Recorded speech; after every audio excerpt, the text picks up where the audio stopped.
How are we doing there, boys and girls? You all impressed at my piano skills?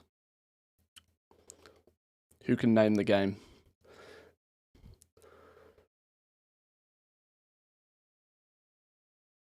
You got to be pretty old to know this game. It's a good one.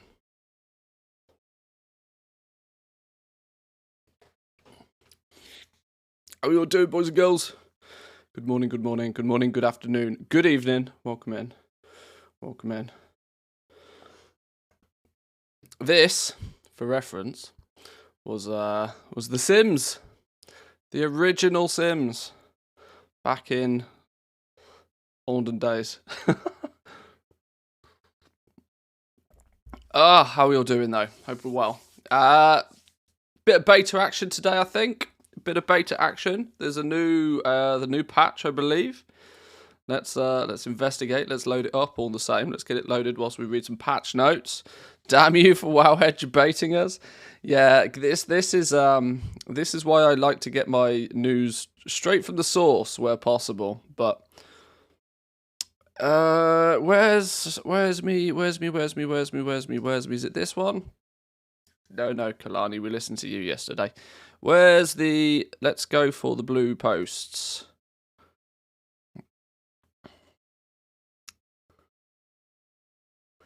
Then you said it was pretty old, and I was thinking more Zelda age. Close.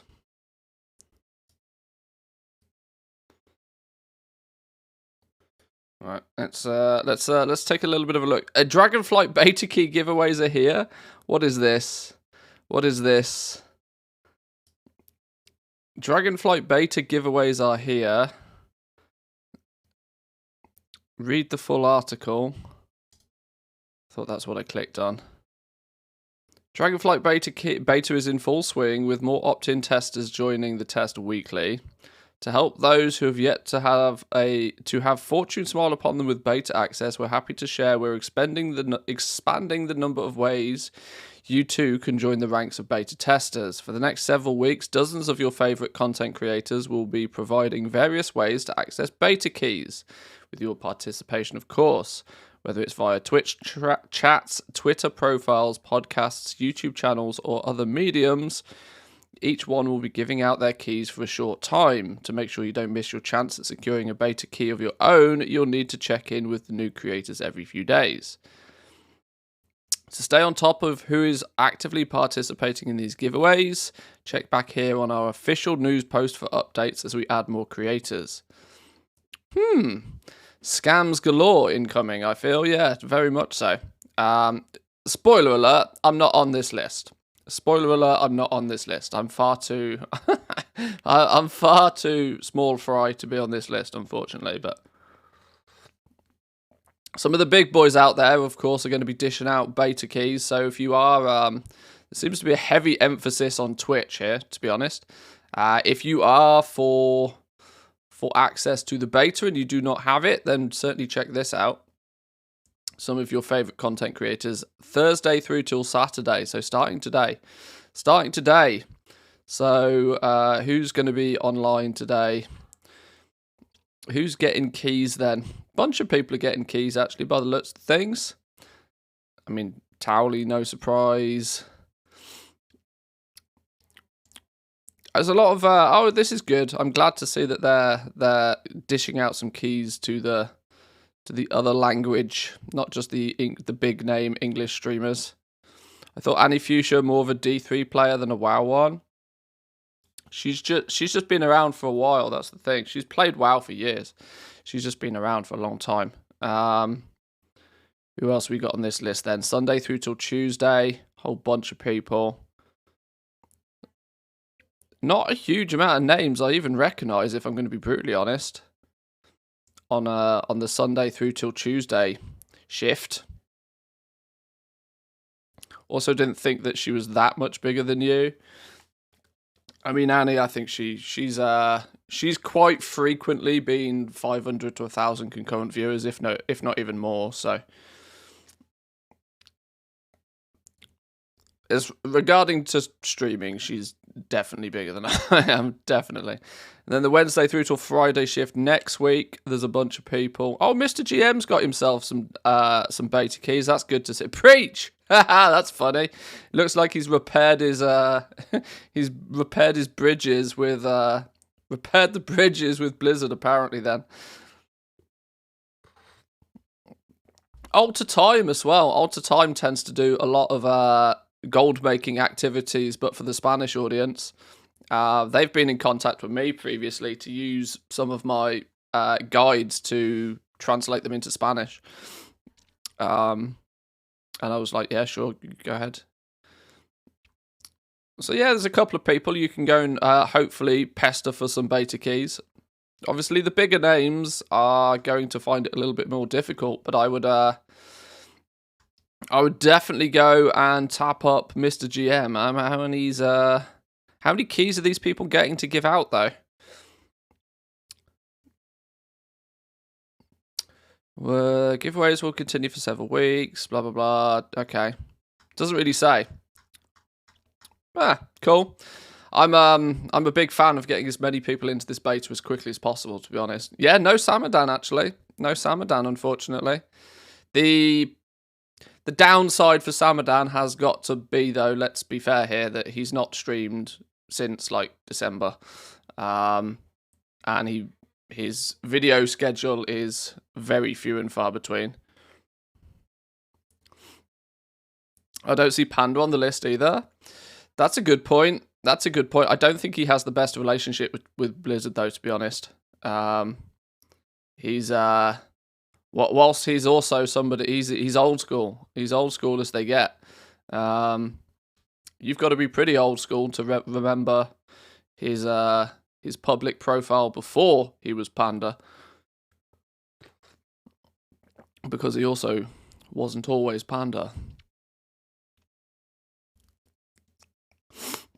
I want beta very bad. Get a head start on the spreadsheets. Yeah, the spreadsheets I'm going to have to start. I'm going to have to do as much as I can ahead of time, I think. I was in a big discussion with some of the more prolific TSM users and the TSM devs last night on Discord about the direction that TSM may take. And I think it's worth putting some more time and effort into thinking about how Trade School Master could even possibly handle what Dragondflight has to offer in terms of crafting. Unfortunately, I see so many issues with how TSM works today to how it would need to work in a matter of only 3 months' time. I will provide all of the support, all of the suggestions, everything I can, but I hope they don't try and shoot for the moon. I hope they try and just get something that works, something that's simple for launch, so that we can use our Trade School Master to do what it's done for us for a long time: organize our crafting, suggest to us profits, what's profitable and what's not, and help us list things on the auction house. It's like, I feel if they keep it simple, we'll have a solution quite quickly. If they shoot for the moon and try and do something really fancy, we might be in another Shadowlands situation where we might not have a real working Trade School Master until like the first patch is done. So, any word of profession leveling vendors coming back? We were going to jump onto this in a second. Actually, I got distracted by beta keys, didn't I? There was some official. Endgame testing realms now open. Where's the actual beta development notes? Here are the development notes. Let's have a little bit of a look through this. I missed everything you said because of the ads. Sorry. I don't have much control. I have some control over the ads. I'm not gonna take away all responsibility. I have some control over the ads. But I don't keep an active eye on when they're going to play, unfortunately. Here's what you can find in this week Dragondflight beta update. A bunch of class changes, no surprises to anybody there. Bunch of class changes. Druids, evokers, hunters, blah blah blah. Let me just for my own personal Selfish reasons. Let me just check the hunter stuff for a second. Lesser dragonkins. I need to go tame some of these. Lesser dragonkins have a new pet family, shimmering scales. Reduce your pet's magical damage taken by 70% for 8 seconds. Sure. Cloud serpents have had their pet name changed from serpents to lesser dragonkin. Oh, so it's just the cloud serpent. Oh, okay. Sure. Okay, so not really actually much to the profession. That's fine. Cool. Right. Class changes. Everybody read their own class changes. Far too many classes for me to go through everything. Items and rewards. Seed of Renowned Souls. Embrace the spirits of the world, transforming into your soul shape. 5-minute cooldown. Oh, is this going to be a way for Night Fae to continue to have their soul shapes outside of Shadowlands? Yeah, I guess there's probably big call for that. Yeah, I imagine there's a big call for that. Welcome in, Haddock. Good to see you this morning. Welcome. Been trying to get into the alpha and beta for a long time. Getting tired of all of this. Just want to try the Evoker, that's all. The best thing you can do is just make sure you're opted in as soon as possible. Now, we don't know exactly how their selection process goes, if there's any criteria along it, but I would imagine it's not far off, first come, first served. I doubt that they really, once they've made sure all the big content creators and the media outlets are in, then they just, pick a bunch of people and let them in.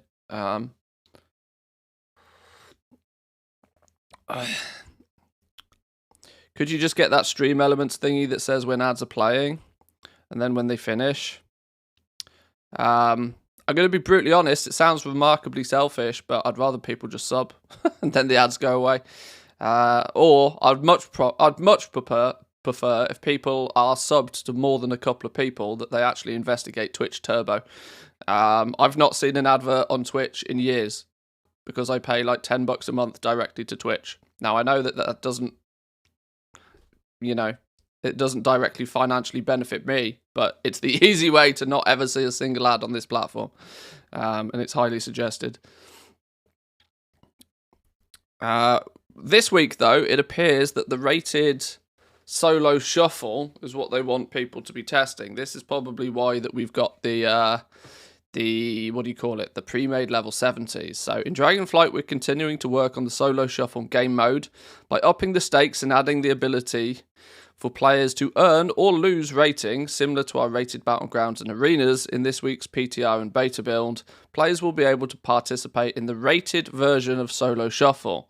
Just like in rated battlegrounds and arenas, you'll earn seasonal rewards and achievement, credit towards the vicious mounts, weekly Great Vault progress, and conquest. Solo Shuffle's rules and 6-round format will continue, with the addition of rating changes based off the amount of rounds each player has won during the match. We'll be monitoring and adjusting matchmaking throughout the beta to facilitate testing. Okay, sure. Unique to this rated game mode, players will have a rating tracked for each of their characters' specializations. Players will select which of their specs to queue with and participate in specialization-based ladders and end-of-season rewards. Players will also notice we've created a minimum item level feature for rated solo shuffle specifically, but we do not have it currently set to our final value for Season 1 of Dragondflight. Okay. Yeah, because they don't want to give you pre-made characters and then say, oh yeah, by the way, now you need to go grind gear just to test this.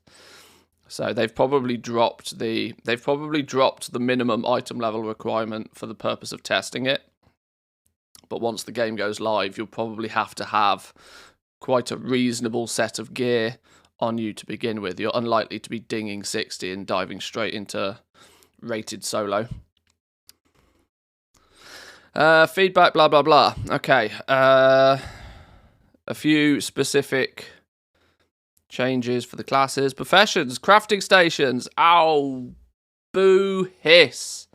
I don't want to go into this with a negative opinion, but I don't like crafting stations. I see no distinct benefit for crafting stations other than an unnecessary restriction for players. It's It's thematic when it's used sparingly. You know, if you have to go to a special forge that's carved into the side of a volcano to make a certain ingot, it makes sense. Having to craft a piece of, you know, a pair of boots in a very specific location doesn't make any sense. Professions now require crafting stations for the majority of all crafts, outside of the simplest and easiest recipes, because there's already been backlash that what happens when I want to make a health potion and I'm in the middle of the arse end of nowhere and I need to make a health potion. You're not going to let me make a health potion? Am I going to have to, you know, crawl my ass all the way back to town to make a health potion?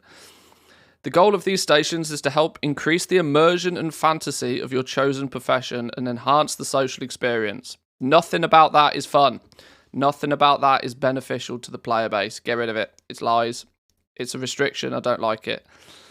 You'll find many of these stations scattered through the regions of the Dragon Isles for your convenience during leveling, including a large profession hub in Valdrakken, which includes all of the crafting stations, in addition to vendors and trainers. Please let us know how this requirement feels, especially if you find the requirement too harsh in certain zones. I find it harsh from the word go. Get rid of it. I don't like it. There's no changing my mind on that. I don't see any point in this. Quite simply, I don't see any point in this other than to force everybody that wants to do any sort of regular crafting into Valdrakken, which is going to be horrendous because it's going to push everybody into the one single zone that's doing any crafting of any shape or form. It's going to arguably then be the worst zone in the game to do that in, because you'll glag out the whole of Valdrakken by people standing there crafting shit all day. Yes, it does go some way to create a social experience, but it's a social experience by cramming everybody into one little corner of the map. Don't like it. Don't like it.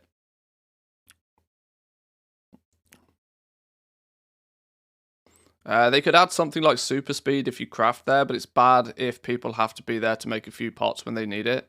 Barrier to entry for the realm goblins. It's not. It's just an unnecessary restriction. There's no upside. The obvious downside is you can't craft things when you need to craft things. The obvious downside is you just can't craft things when you want to. What's the upside? What's the counteraction to that very clear and obvious negative? There isn't any. I'd be I'm willing to hear opinions on it if people think there are any benefits to this, but no, it's trash. Get rid of it. I don't want it. Like I said, used sparingly when it, you know, thematically makes sense. When it fine, sure, but it's to funnel us all to the work order area. Oh yeah, I can see exactly why it's a thing. It's clear as day to why it's a thing. It's to get everybody in the same place to, you know, to emphasize that this crafting is a new system and that people should be doing it, and to hopefully, you know, get a bit of bartering and trading going on and all of this sort of stuff. But that's pie in the sky scenario. We saw this. I saw this firsthand with New World. New World launches. You had the crafting areas in the cities. It just tanked the cities into the ground. You'd step into the city, you'd be 60 FPS comfortable. You'd step into the city, 15 FPS, because there's too many people, too many, you know, things going on, too many people. It was just bad. It's just bad. Taking bets on it being reversed by the first patch. I'm good. To be honest, I hope it never even makes it into the game. I see no benefit to this at all and will avidly petition against it. It's just an unnecessary restriction. In theory, it should be good enough that there's a cluster of all of the trainers in Valdrakken for people to naturally filter there if they so choose. But forcing everybody to do all of their crafting in one very specific spot, not a fan of. Not a fan. Not a fan at all. What have they updated to the UI? Experience and reputation bars can presumably now be moved. Good, good. And the Wyvern action bar art for Horde players. Okay, so screw you, Alliance. Screw you, Alliance. Your Griffins are staying in the same place. Okay, great. Maybe that's to come. Alright, okay. I wonder if this is actually implemented. Now require crafting stations for the majority of all craft. Okay. I guess we should have a look, shouldn't we?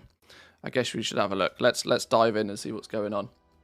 Let's just double check me audios, make sure that you guys have got game audio. That's fine. I wonder if there's any sneaky under the rug changes. I want to start taking a little bit of a deeper dive into the professions today as well. Your talents have been reset? Oh, Lord. Okay. Why do I have no sound in the first place? Music on, sound effects on. Oh, I do have sound. Okay. Me backpack is changed. Me backpack is changed. I've got all funky borders and stuff now.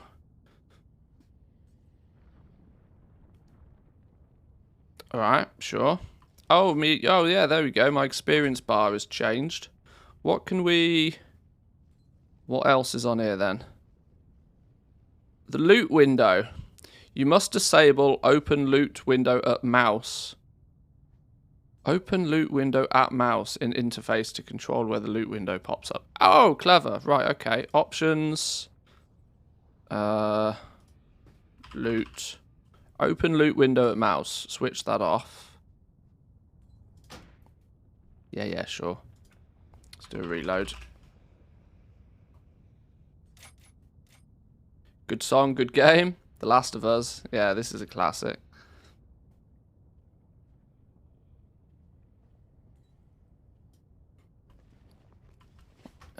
So edit loot window. What can we change about the loot window? Oh, we could change where it pops up. Well, our loot window will always pop up there from now on.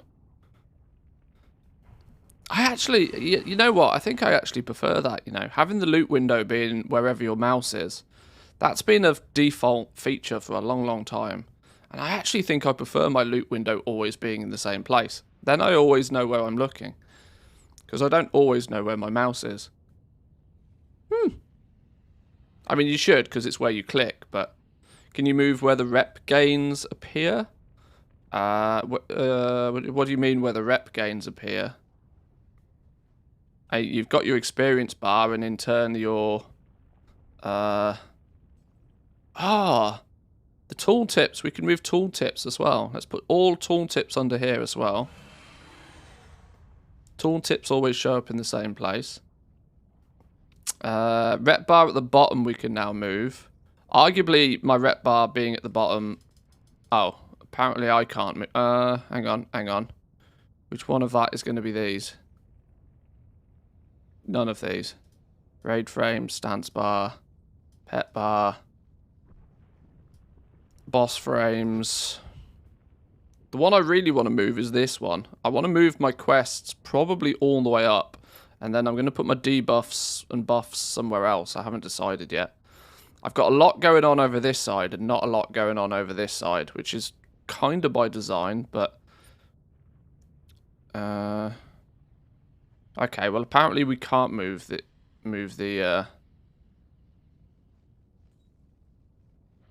Oh, and what's the word? It scales up from this bottom right-hand corner. Boop! The tooltips. Oh, that's cool. Alright, well, we'll just leave it as that for now.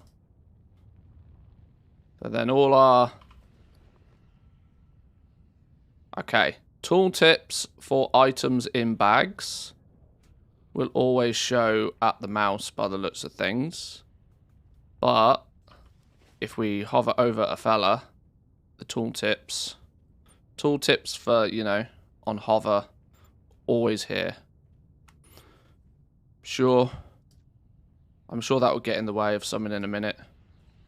And I'm sure I'll probably want to change it as well at some point. I've thought about putting the map down here. I like the symmetry. My OCD really likes the symmetry aspect of having the map in the middle. But I've also noticed some things get in the way of this that we can't control yet. So anyway, talents. I need to fix my talents really quick because they've reset them all again. Can I... Basic leveling. Yeah, that doesn't work. Okay. One of those, one of those, one of those, one of those, one of those, one of those. Practically all of these because you've got no choice in the matter. One of those, some of this, none of that. Trank shot because you practically have to. Intimidation, some of this. This is the bit that always frustrates me because I don't really want any of this, to be honest, but we have to take something at this point. I don't care about tar trap. Survival of the fittest you probably should take, but it's a bit of a meme with hunters that it's totally fucking pointless. If you're raiding, it's really beneficial because it's your personal cooldown and your raid leader will shout at you if you don't have it, but I don't raid. I'm my own boss. I'm not taking it.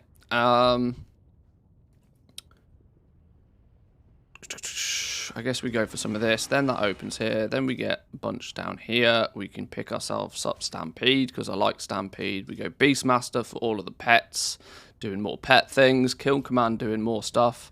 And we go Killer Instinct because I'm a scumbag who wants less buttons to press. Is Sentinel not yet implemented yet? Really annoying. Just make this ability work or take it away, Blizzard. We got 3 more points. Then we're probably going to, whenever you trap an enemy, we ain't trapping enemies, don't be silly. Your melee and ranged special attacks cause the target to bleed. Or your special attack critical strikes. What's my crit chance at this point in time? 20%. Oh, is that going to reset it all? No. 20% chance to make them bleed for an extra 7% over 6 seconds. Sure. Well, the Arctic Bowlers is actually quite fun. Keeps people connected. I never press Trank Shot, so I really don't want to spec into Trank Shot. Am I missing anything up here that I really should take? Probably not.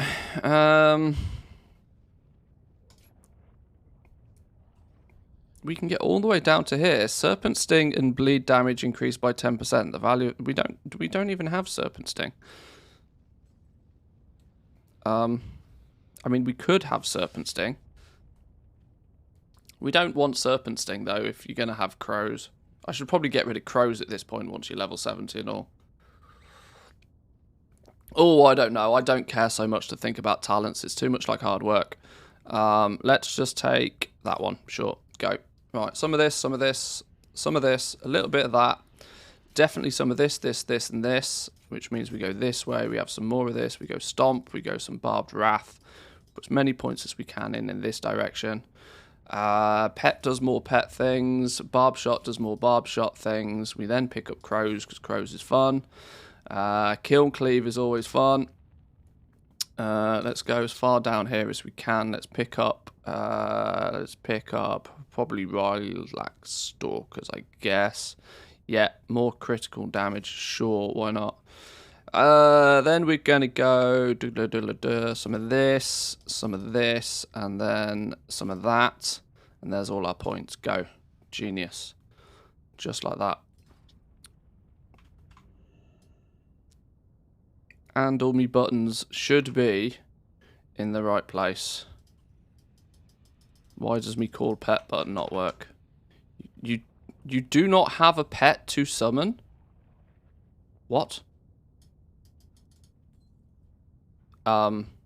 Did you reset my talents and delete all of my pets, Blizzard?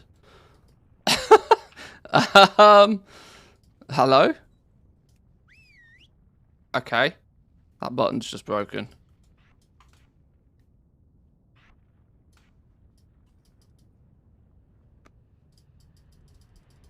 Okay.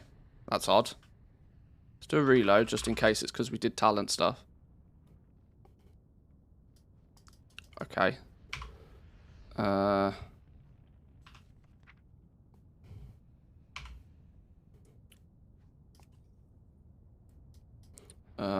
Call pet button does not work. Here we go. Hotbar is broken. Do your shots work? I don't know. Oh, what's this? Fortitude of the bear. Increase your maximum health of you and your pet by 20%. Since when did I get... When did we get that?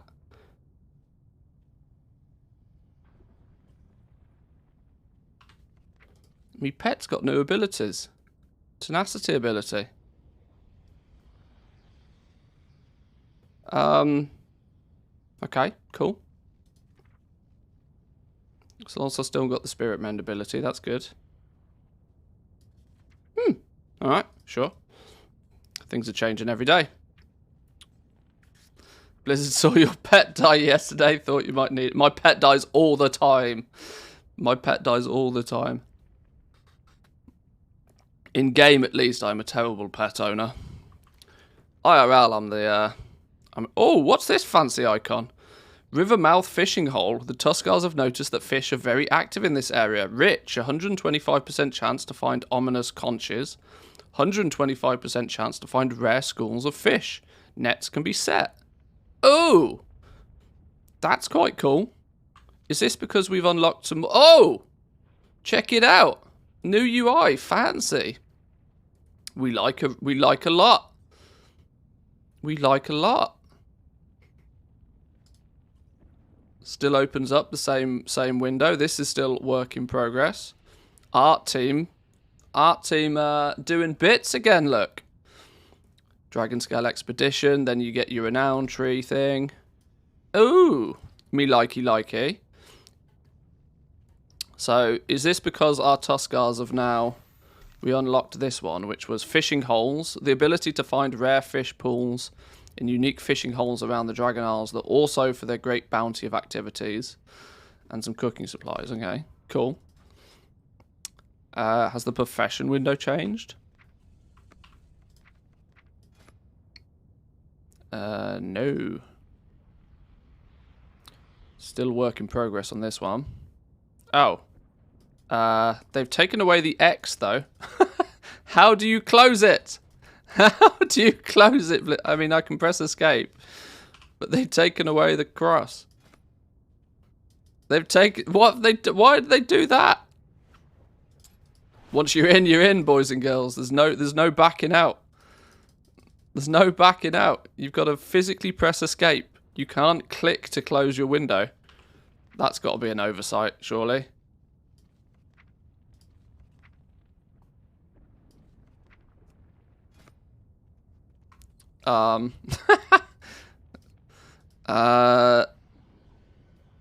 The X to close profession windows has been removed. Sure. Send you away via Discord to move your quest tracker. I mean, I can probably do it in game anyway. I'm just waiting for them to update the UI on it more than anything else.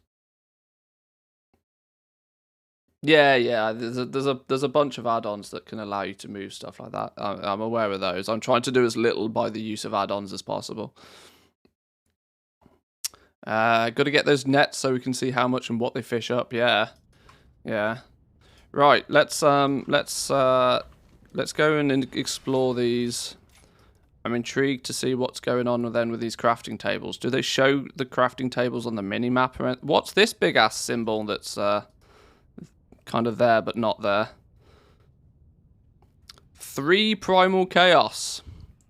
I'm greatly of the opinion, you know, since the video on the Dragon Scale Expedition, I'm greatly of the opinion, very strongly of the opinion, that the amount of dig sites is going to get nerfed into the ground. Honmore, why is that just a random... Why is that a different... Have they changed the rare? No, we've got... What's this one? Why is this a different icon? I've got to investigate that.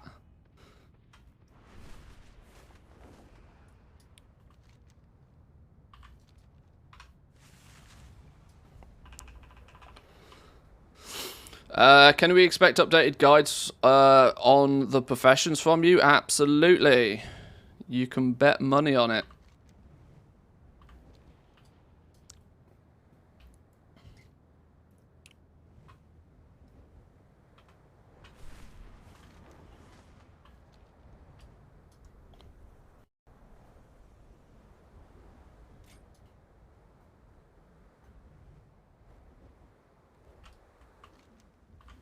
Alright, there's a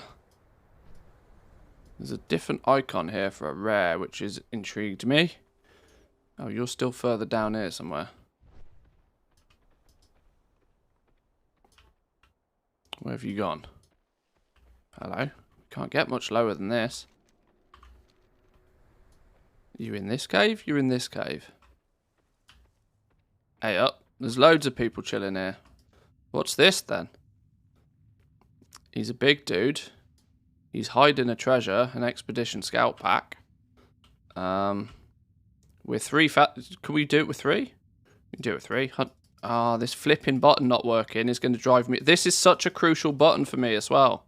Such a crucial button for me, because every time I come out of Dragonflight form, I have to resummon my goddamn pets. Does this mean I need to macro it into an ability? Hang on.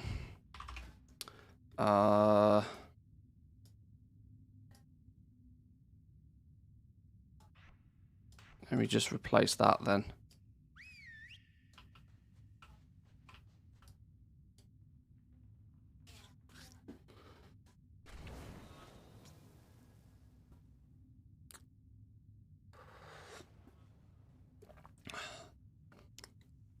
Can you not drag summon pet 1 to that position? Yeah, I possibly can. I just got a macro for it anyway. Let's test the same button. Oh, dismiss your pet first.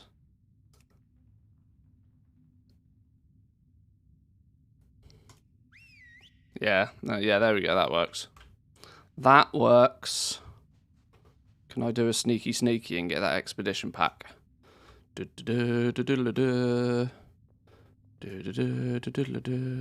Yoink.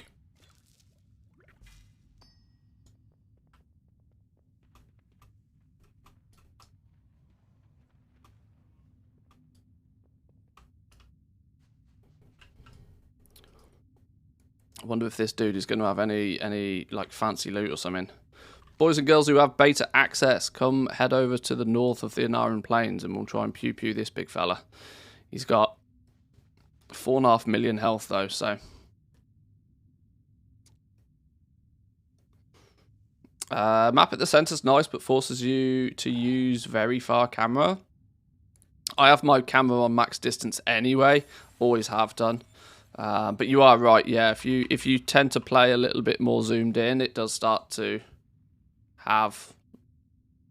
I can understand it getting in the way a little bit, but I've always played on max distance. I honestly wish we could go even further back. We used to be able to go like super far back, but they removed that command for us to use. Men pet spam on the pet. Probably. Genie's on their way.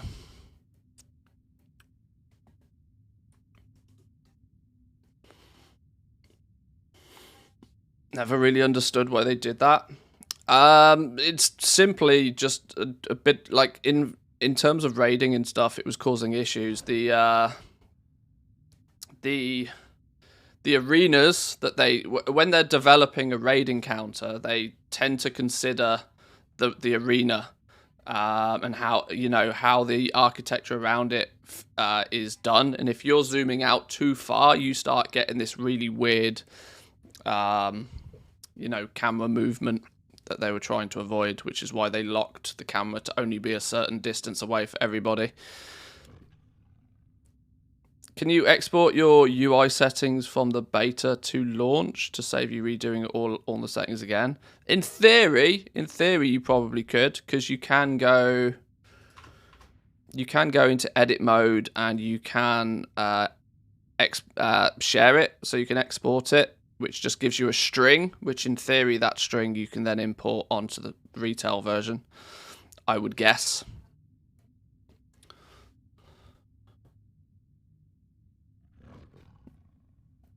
Oh, resetting all the talents. Yeah, that's it's always a pain. Right, so we're going to have to go and explore this fishing situation. I'm keen to investigate what's going on with the crafting tables. The community feast, we've just missed it, unfortunately. Anything going on over here? Not particularly. Some of you boys and girls may notice there are some small little icons on my map of herb and ore locations with the support of Mikey Games. We managed to configure this little add-on to put some to do some basic tracking on the minimap, so we can start getting an idea of where things spawn, start putting together maybe some very, very early days sort of farming routes. It kills me to say it, but farming is going to be outrageously profitable. Crafting is what I feel is going to be the fun.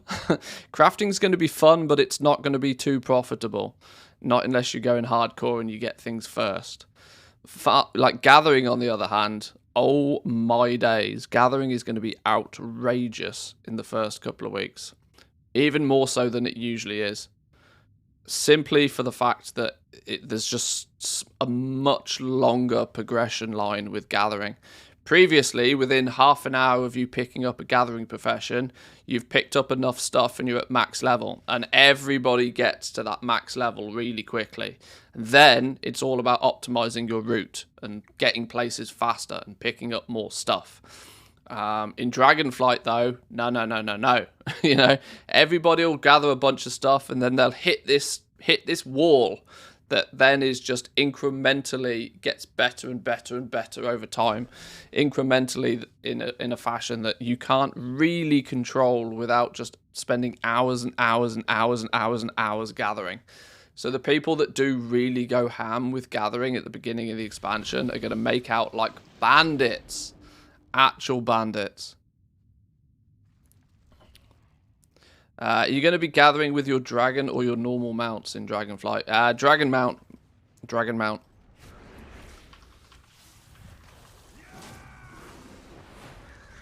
Yeah, you're going to be using dragon riding for the most part to get places. Whoa, that was a big boulder. Let's not get stuck hit by that thing.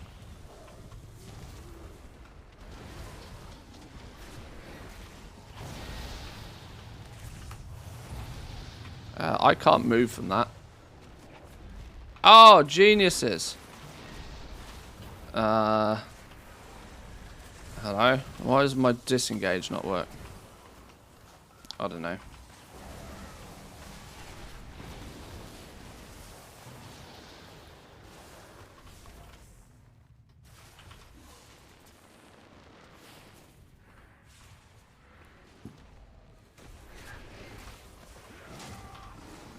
Do we get normal flight? No regular flying. Whoa, that's glitchy as all hell. Yeah, only dragon riding. Dragon riding and ground mounts.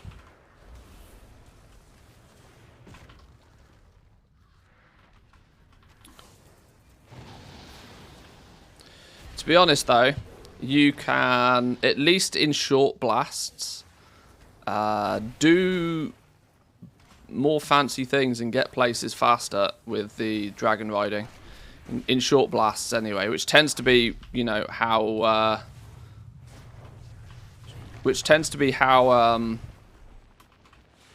flying is used, right? You're chilling somewhere for a while and then you just need to get somewhere, and you just need to get somewhere fast. That's where dragon riding really excels. Especially if you've leveled it up. You've got 6 vigor, you can jump up in the air, you can get to practically full speed very, very quickly, and you can get places remarkably fast. It's not so great for long, extended flying trips, which is, you know, where gathering comes in. Hornswog Hunk. Was that it? Was that it? Pissed about trying to kill that for 2 pieces of meat. Damn. You know that that's part of some sort of quest or something that I haven't just picked up, right? Damn. That was underwhelming. Right.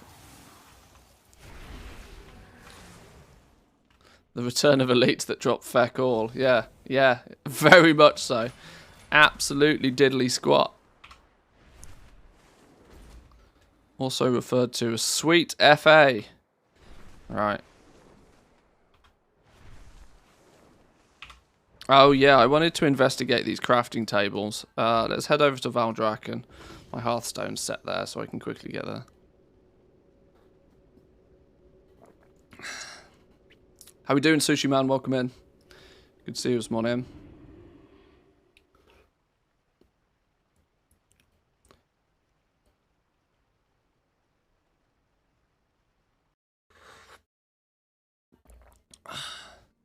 Right, where's these crafting tables at then? Where's these crafting tables at? Oh, the new weekly quest is probably up. I should have picked this up yesterday, I guess.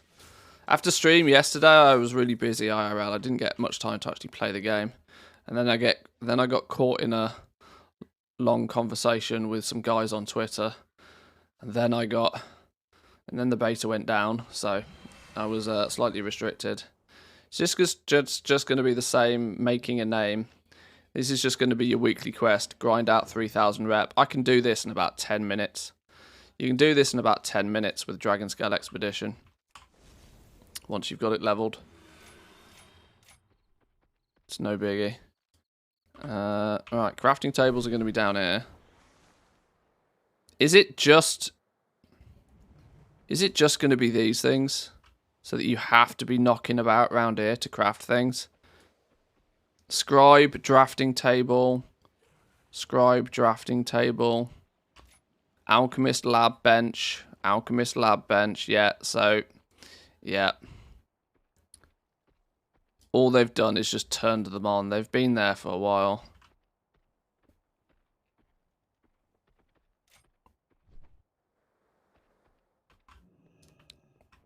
Enchanter's lectern. Yeah, you're just going to have to be in proximity of your profession area. I mean, I don't see the point in it. The honest answer is I really don't see the point in it. Why do we need this restriction? Why does everybody have to come and craft in Valdrakken? It's not even there's no upside to it. There's genuinely no upside to it. There's a severe downside that you then can't craft the things you want to craft wherever you happen to craft it. Forget the fact that you've spent, you know, however much time and effort and gained a bunch of knowledge and all that sort of stuff. Screw all of that shenanigans. If you want to craft an enchant, you have to come and stand by this lectern thing. No, not a fan. Not a fan. I don't know if I'm being slightly negative about it, but not a fan. Oh. Oh, snap. See, that's what I was suspecting. Okay, so this is a change, obviously. Like I said, this is why I come through and I check these things, because this is stuff that doesn't hit the patch notes. This dude, what's his name? Rabul. Rabul is the quartermaster for the Artisans Consortium. Your Artisan Consortium is your crafter-ish faction, right? This is your main quartermaster, and periodically, upon having certain reputation with these guys, periodically you'll be able to come to him and just buy knowledge. There was a concern with this, though, that it becomes, well, the meta just chill around this dude and just buy knowledge points whenever they respawn on him. But this is a good change for the health of the game, at least, anyway. They've changed it, so instead of buying them for gold or buying them for Dragon Isle's resources, you buy them for Artisan Metal.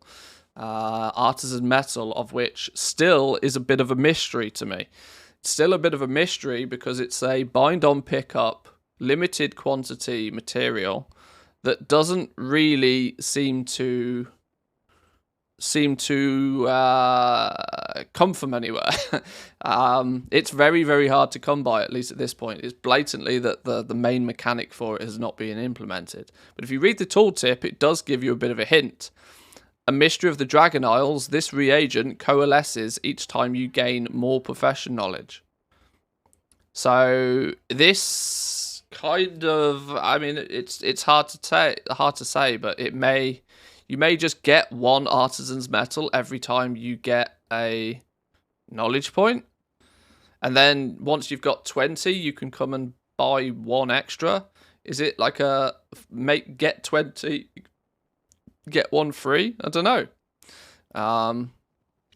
But okay, that's a better choice. They've also locked the recipe for alchemy. Increase your crafting speed by 1,000. Last 30 minutes and through death. Aerated vial of quick hands now requires 75 artisan metal for an alchemist to come and buy this.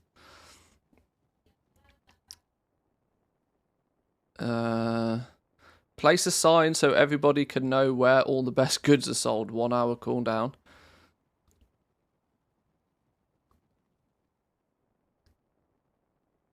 Now, there's a theory, right, that because these are a limited quantity item, they're available to everybody. If somebody buys them, they're gone for everybody.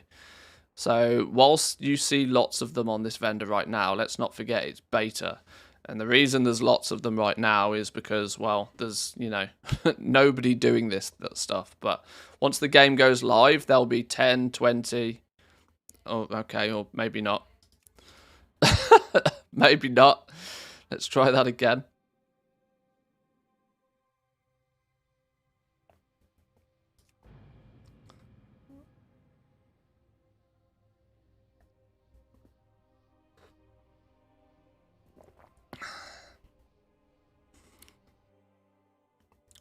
Be kind, game.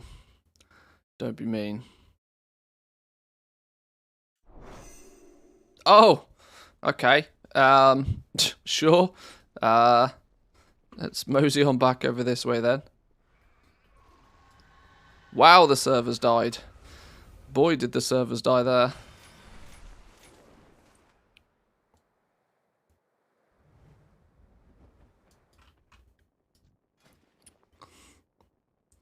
Bag of discounted goods. What is this? What is this? Oh, the sort button still doesn't work. 1, 2, 3. Just buy all of them.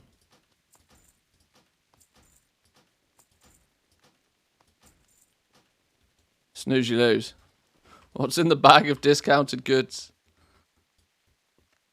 Pocket lint. That's a good start. More pocket lint.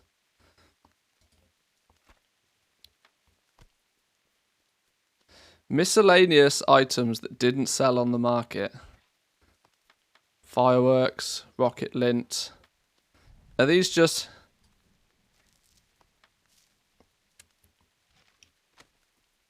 These are like mini black market containers for paws. These are black market containers for paws. Okay, they were absolutely useless, but I would imagine they probably haven't had their loot table sorted. Get rid of those stupid fireworks then.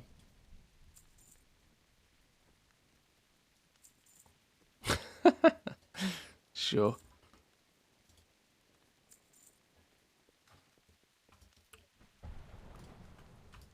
I don't know where I got to in my little explanation of this, but the TLDR is that your uses for artisan metal are going to be many, and your supply of artisan's metal is going to be few. So you are quite likely going to have to carefully calculate where you spend these. Your face, though, when a long boy pops out of that bag. Hey. Can you imagine if I did that on the beta, though? Can you imagine if I looted a long boy on the beta? I tell you what, if I did that on beta, I'd put a ticket into Blizzard, and I'd make a tweet about that. I'd be like, come on, come on now, Blizz. Let's be fair here. Just give it me on retail. Let's not mess about. Okay, so that's a little subtle, sneaky, underhanded change.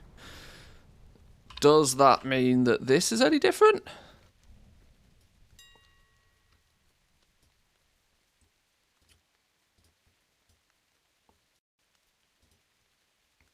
Nope, this is still trash. And for reference, you can see these Artisan's Metal. The quantity of these you're requiring to make some stuff has been blown up, like blasted through the roof. To make a single titanium pickaxe, a top-end mining pickaxe, 300 Artisan's Metal. So there's an indication here that these are going to be, whilst they're bind on pickup, that you should over time be able to amass quite a supply of them. Once we start looking into the professions, oh my lord, is it going to be one of those days? When we start looking into the professions in a little bit more detail and sort of starting to, you know, balance up material values, it'll all start to make a little bit more sense. But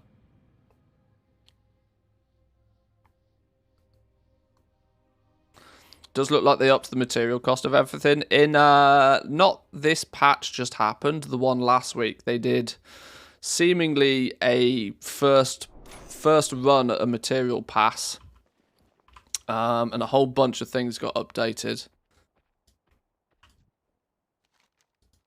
One thing that I'm kind of quite keen to maybe start doing is just straight up making a big old list, big long list of every profession's crafts, and starting to, you know, just catalog them, basically. Just trying to say, right, well, this one comes from a vendor. If it comes from a vendor, which vendor? What are the requirements on it?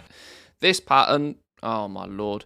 This pattern comes from the trainer. At what level does it come through from the trainer? And you can start to try and then catalog things in a bit of detail. I didn't do any of that on the alpha for the fact that everything was so early days. I suspected lots of patterns will get completely changed, removed, more would get added. But now we're in beta, there's a strong chance that at least the core patterns are there.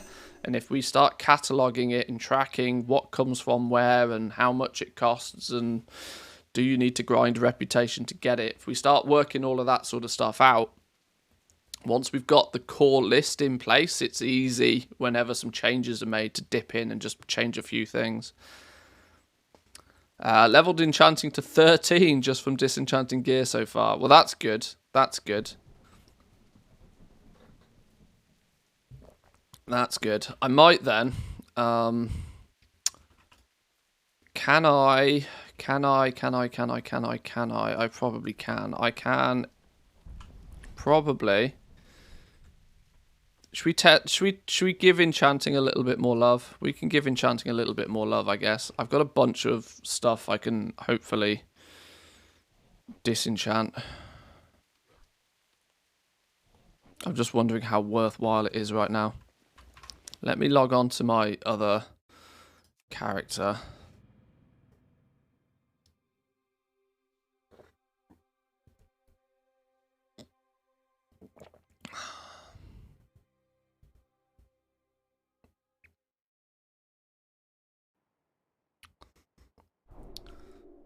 Yeah, talents are reset, not bothered.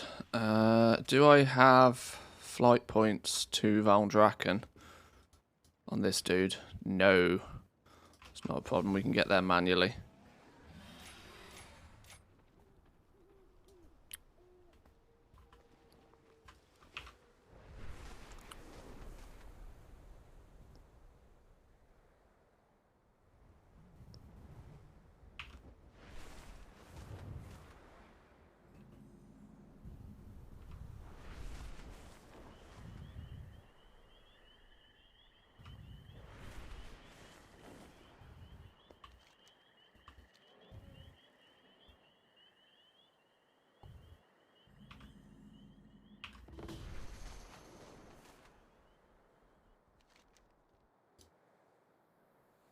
Oh, the camp has had its icon changed as well.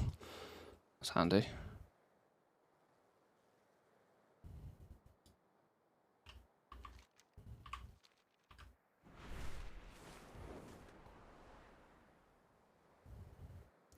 Grab this flight point.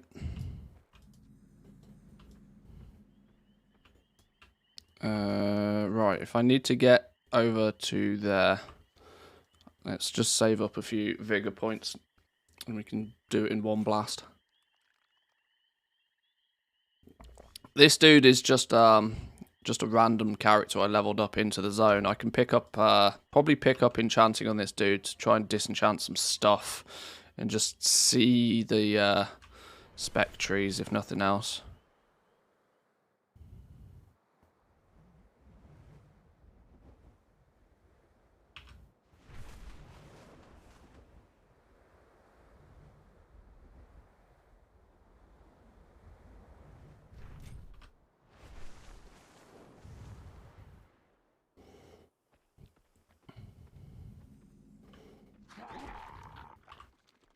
Oh, that was what I didn't want to do. Was aggro a bunch of shit. I'm not for this land. Get me out of here.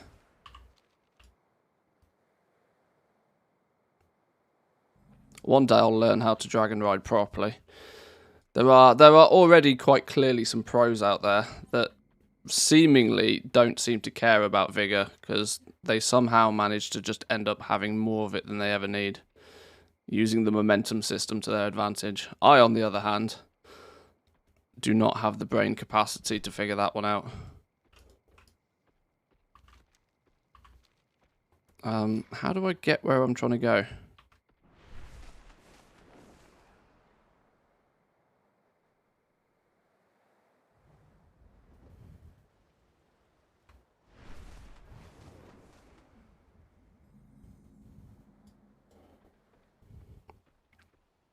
There's weak aura. Yeah, I'm quite sure there's a weak aura can only tell you what to do, though. It doesn't particularly do it for you. Right. Where was the enchanting one? The enchanting one, it was on the lower level, wasn't it?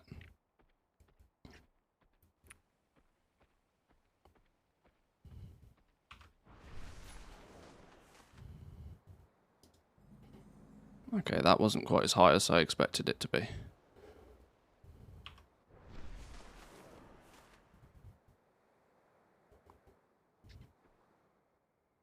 Might want to pick up the flight point too. Smart.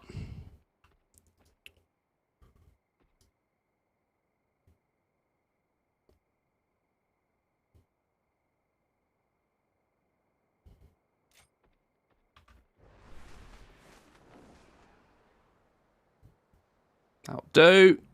Beautiful. Alright, Flight Master's up here.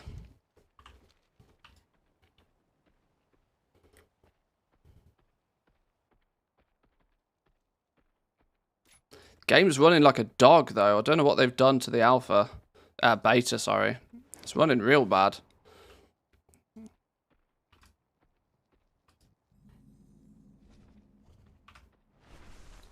Right, so Enchanting's down here.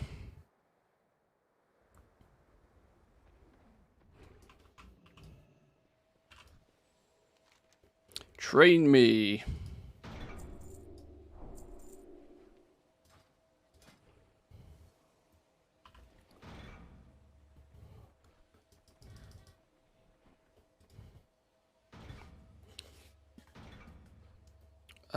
Right, I suppose one question.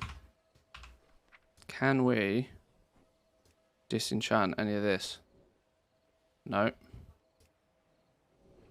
Ah, they weren't going to make it easy for us, were they?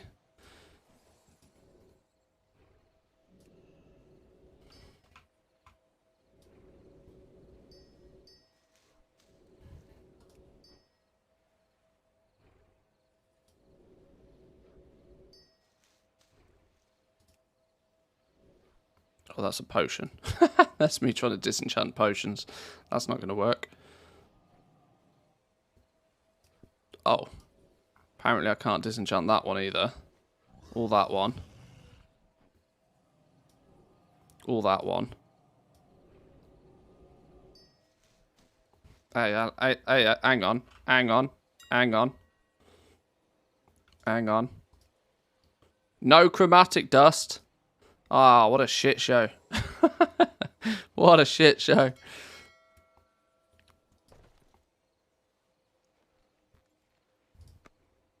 Out of curiosity, what is on the auction house right now?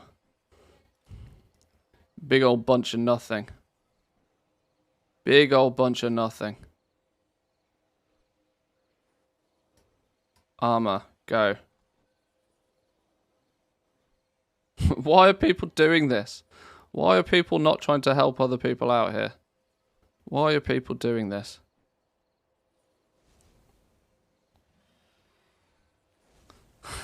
So, selling chromatic dust, 1 mil each, whisper me.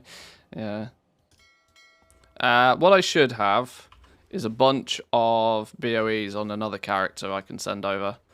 Let's log out from this dude. Let's see what we got we can send over.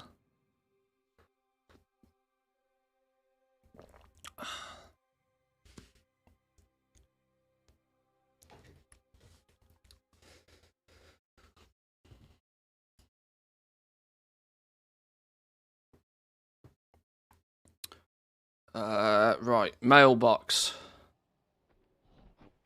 There's a crafting area with no flipping mailbox in sight.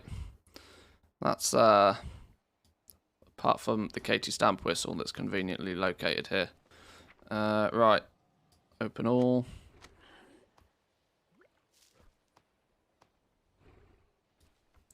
Send.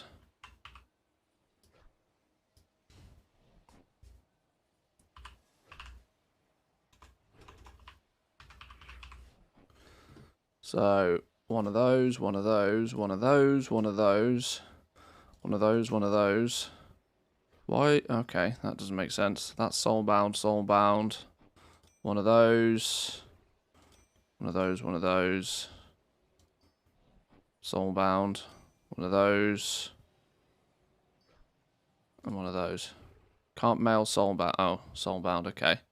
Right, send that lot over. Is there anything else that for some reason...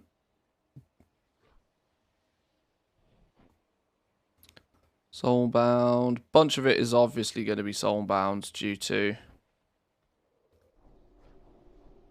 me actually playing this character a bunch, but... yeah, that looks like all the gear. Questions. Did I put any in the bank? Did I put any in the bank? I have a feeling I might have put some BOEs in the bank for this exact purpose. I wonder if I did. Which one's the bank? Is it this one? No, you're not the bank. Where's the dragons at? Where's me dragon bankers? Must be this one then, right? Yes, here we go. Here's the bank. Yay! I knew I put a bunch of stuff in the bank for a reason. Let's get this out of the way. I wish the sort would work. Sort not... No. Okay.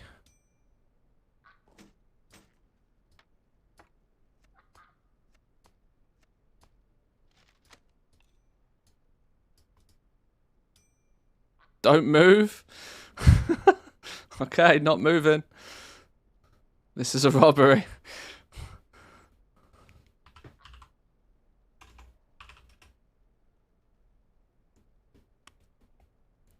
Oh, I've put a bunch of soulbound shit in the bank. Where did all my BOEs go? Was that with that had a socket on it? 248 with a socket. Soulbound. Why did I put all this soulbound stuff in here? Oh, boo. I was hoping these were all BOEs. Well, I would learn enchanting on this fella if it wasn't for the fact that it's my herbalist and miner. And unfortunately, the way the beta plays out at the moment is I'm not overly keen on dropping anything. These are all low-level stuff that doesn't count. Okay, let's try those. It's a few items, it's not many, but we'll see where it gets us. This may not end up being overly fruitful, but we'll see.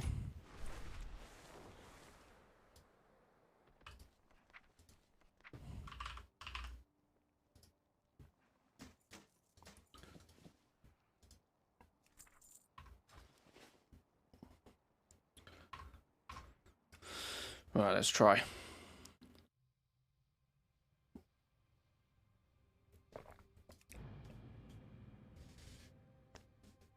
Not sure about having a dragon as a banker. I mean, sure, your horde will be well protected, but withdrawals. Yeah, dragons tend to like sitting on their gold piles of gold. They tend not to be best pleased with people coming in taking it from them. So yeah, half agree with you on that one.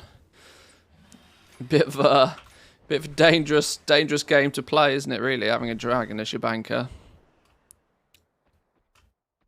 Where's the mailbox here? Here's a mailbox. Sort of like goblins, though. Ah, yeah, true. You might be right.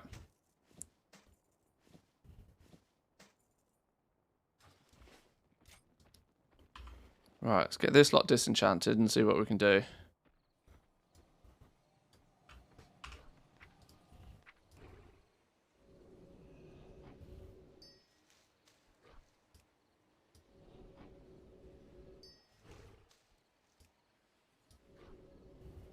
We are gaining skill points, though.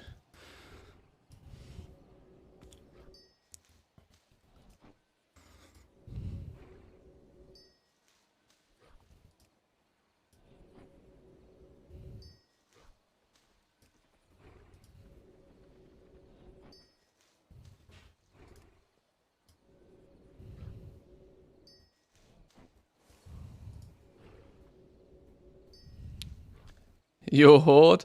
This character is, yeah. This character's horde. Manthe is my other hunter that's alliance. Sorry, I'm not making it easy for people. That's my bad.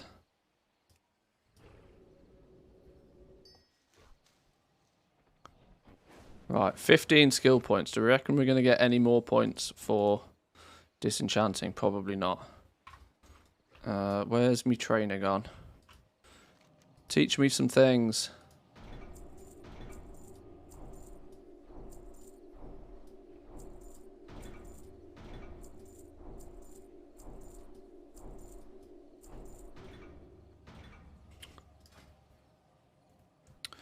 Right, so...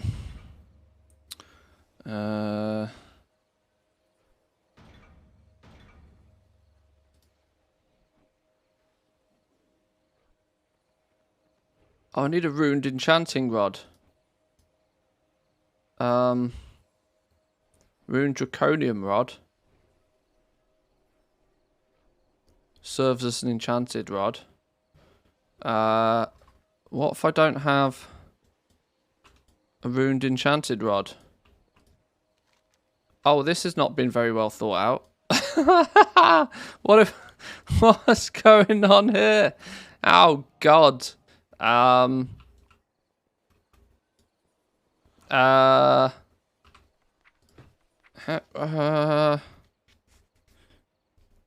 at the table.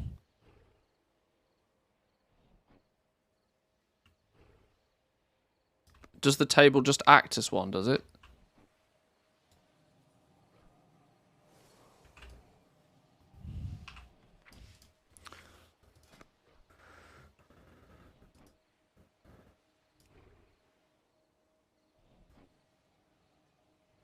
I need a copper rod, a strange dust, and a lesser magic essence from somewhere. Oh, I don't want to have to fly my ass all the way over to Ogrimmar just to do that sort of silly stuff. God damn. Okay, well, let me think about where are we going to go from this point? We want to guarantee skill points. How many do we need? We need 10. The problem is we clearly do not have anywhere near enough chromatic dust to do this. I don't have any vibrant shards. 4 dust per. Doesn't guarantee a skill point. Now I have Writhe Bark and I have Draconium Ore on my other character, so I'll just use those to make one of these. That's 6 of my Chromatic Dust, but it will then give me +6 enchanting skill. I wonder if the enchanting skill I gain from this will also allow me to unlock specs quicker. That's all I really care about. Right, I need some Draconium Ore and some Writhe Bark.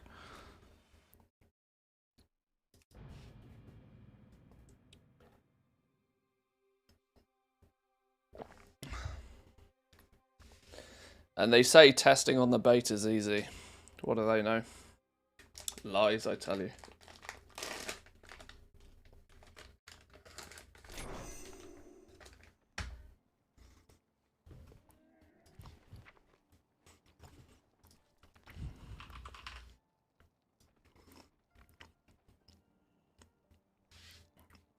Right, have some Writhe Bark. Where's me Draconium Ore?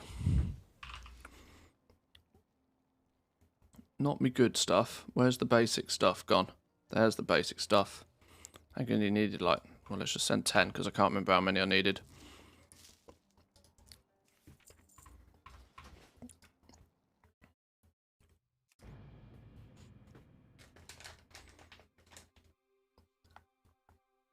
This is good. These are orange Malteser buttons. These are banging. Share bag size my ass. Can confirm. Very tasty.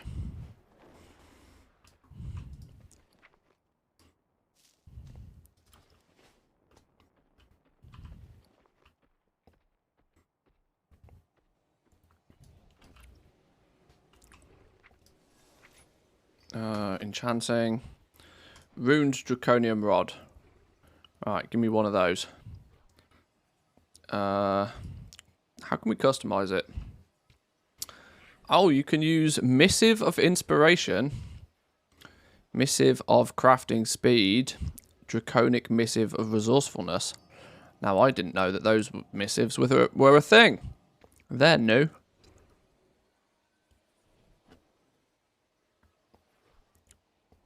Share bag equals more for me bag. Can't imagine why I'm single.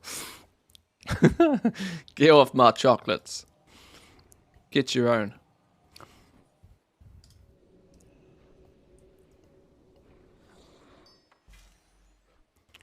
You receive 5 Artisan's Metal. Some Artisan's Metal has coalesced from your new knowledge. What? The Funkysaurus?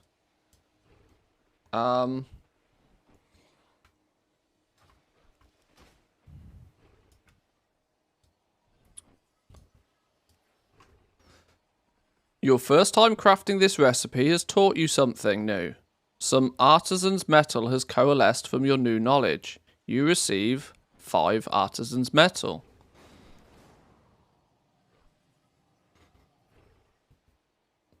You receive Dragon Isle's Enchanting Knowledge ×1.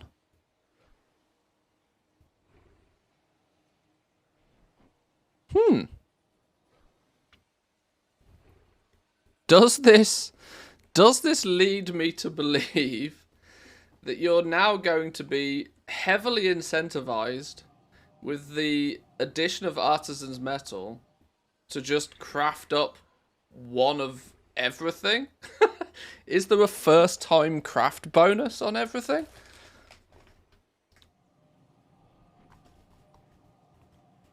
That's an interesting twist.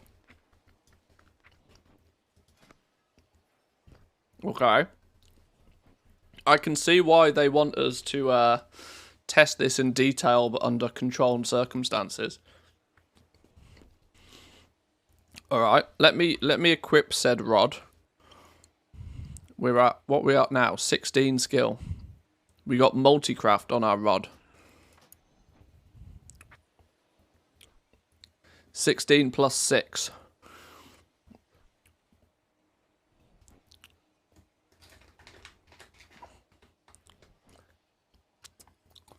The real question is, does it give metal again if you unlearn it and relearn it? Because I guess you could then cheese it hard.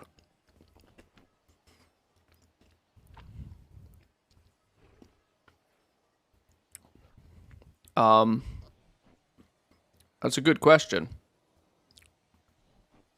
If it wasn't so frustratingly annoying to level up anything in the first place right now, I might test that. I think we'll save that for when we get cheap vendors to test things properly.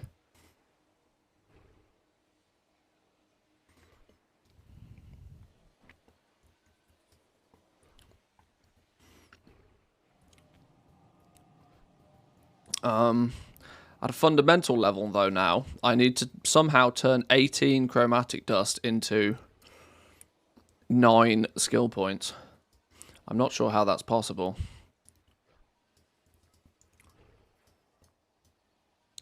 I don't particularly want to use 2 making one specific thing. Sept of Spectacle Fire. These only use 1, but they barely... Does that now mean that we can... No, because you need 20 natural skill. I'm gaining plus skill for my tool, but that's not unlocking things sooner for me.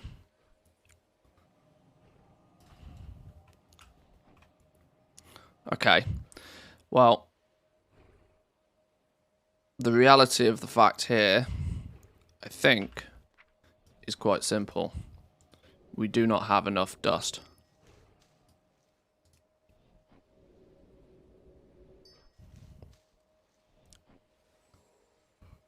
Although we were still gaining skill points for disenchanting those things.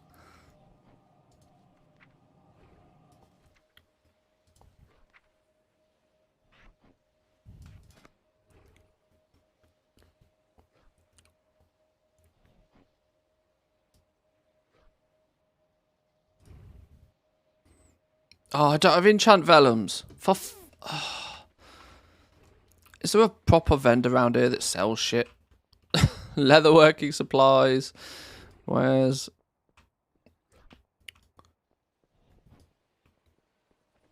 there's no enchanting supplies vendor or anything of the sorts.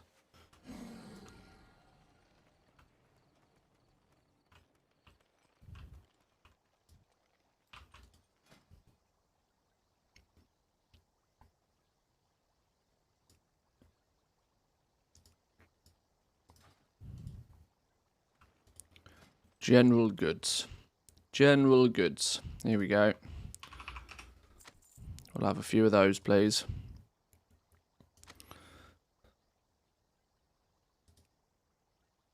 Oh, well, there's me copper rod, me strange dust, and me lesser magic essence. Oh, not that I need them now, actually. I've just realised. Grand Expedition Yak sells it. That's true. That's true. I don't think he wants your mats, Genie. I keep being on the wrong character. I need to... Alright, let me grab these resources then. Let me grab these resources. Let me jump on my Alliance character.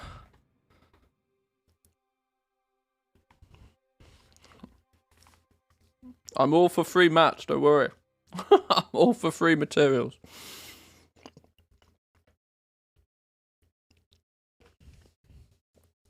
If you trade them to my Alliance character, then I can mail them over to my other. Shall I just stay here? Is it easier if I just stay here?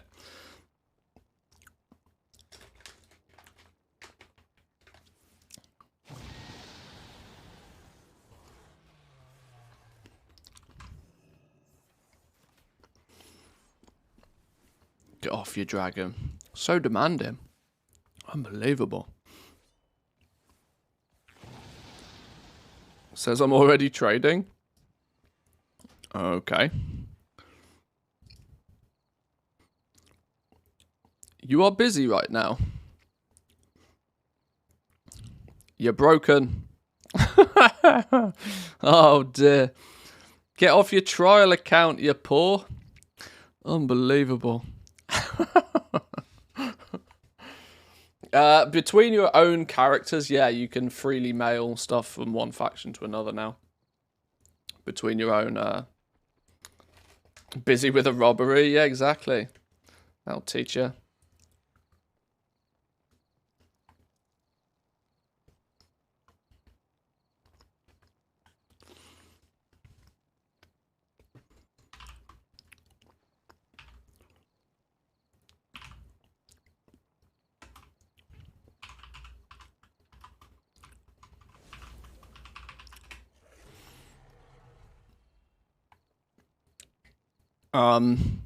Okay, well, apparently trading doesn't seem to be a thing. Can't you just put them on the auction house?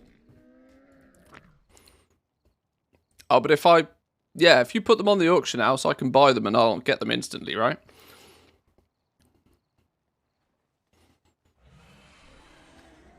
It's not quite an account-wide reagent bank, but it's a step in the right direction. Yeah, we're getting there, slowly but surely.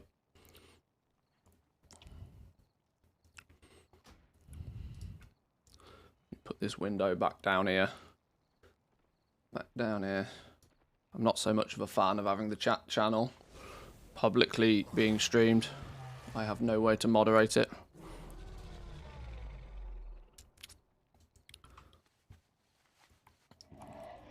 Right, to the auction house I go.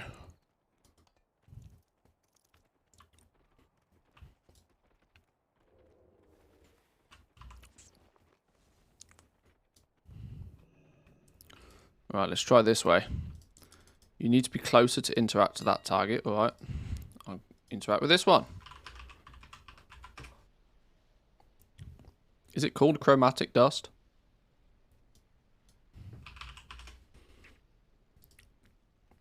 Boom! Oh! All of the dust. That's a lot of dust. That's a lot of dust. How in the world did you stumble across that much dust?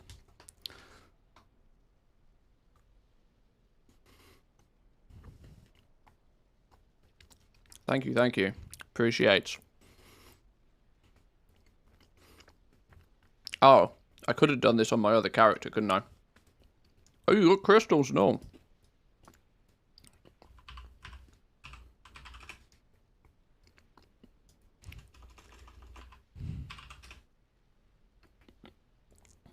Resonant crystals?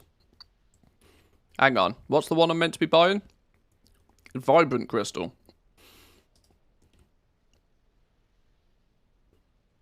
Weirdly, I might buy some of these.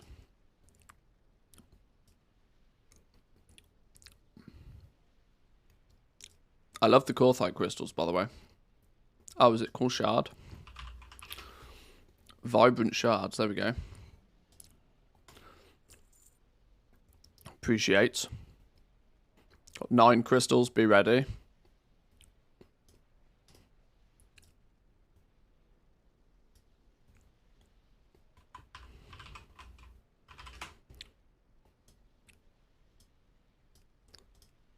Boom. Boom. It's like buying bait auctions, this is. This is genius. I'll mark that. What were the things called? Shards or something. Oh, there isn't any now. And there isn't any dust. Alright, want some rousing air, fire, and earth? For now, I think I'm good. For now, I've got a bunch of those. I get them through gathering. They're alright for now. Keep hold of them, though. I might tap you up for those at some point.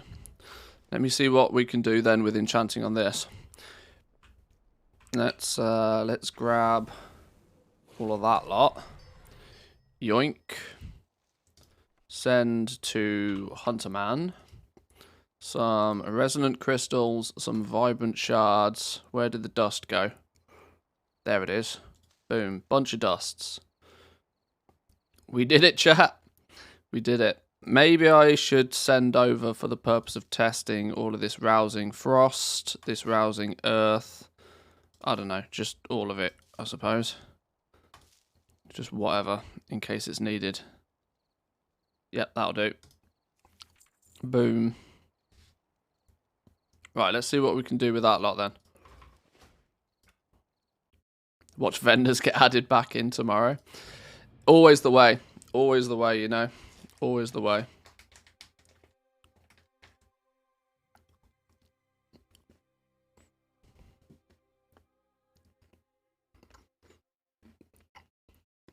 Mats came from spamming dungeons. Oh, that makes sense. Yeah.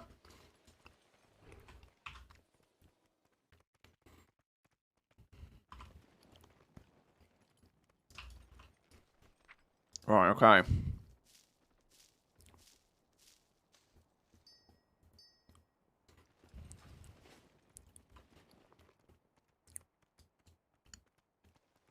Now, the likelihood is I probably won't need anywhere near as many as this, but this is a good good foundation to start with. Let's go Enchanting. So we need to cautiously get ourselves a few more skill points to hit 25 so we can start looking at the spec trees. So sensible me says that probably these are a good one to go with for now.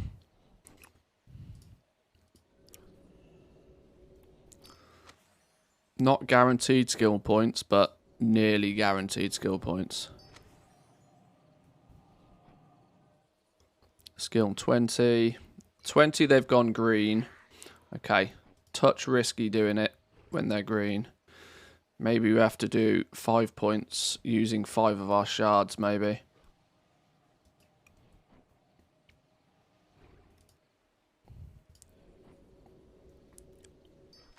$21. 22. For reference, I'm crafting these and I'm not getting that same, here you go, have some free artisan metal thing. Maybe I wonder if that's only on like gear and stuff.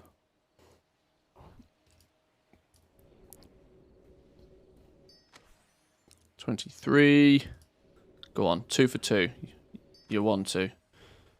One more. One more. We can do it. We can do it. Boom! Specs. Magic. Right. Right. First overview of specs then. Let's not unlock any yet because it will go funny business. Oh! It gives us rods, runes, and ruses automatically. Oh, okay. This is a freebie.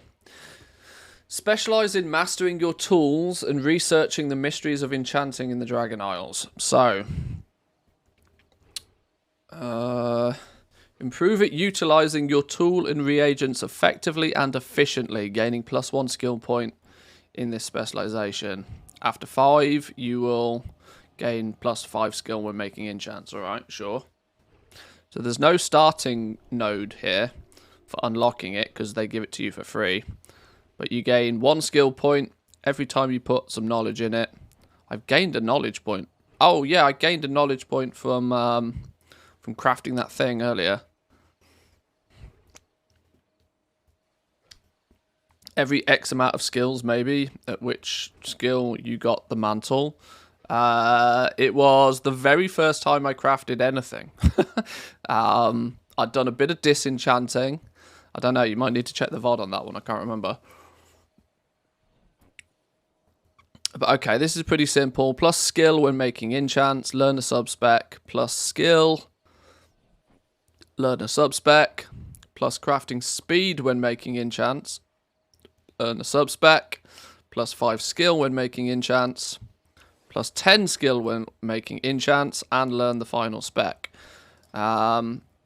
Skill on these, we need, the recipe difficulty is still set to 100, which feels like it's going to be remarkably easy as time goes on to make higher quality versions of these, because your 100 skill, like you'll get 50 skill points quite quickly and easily.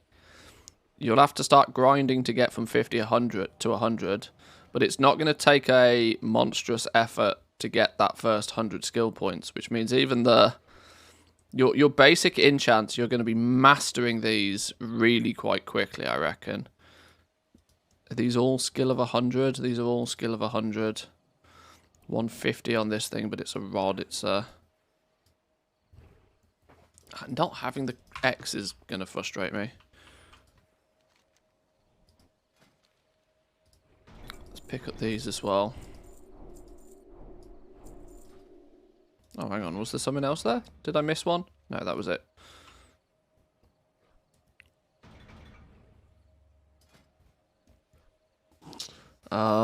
Okay. So your big enchants though.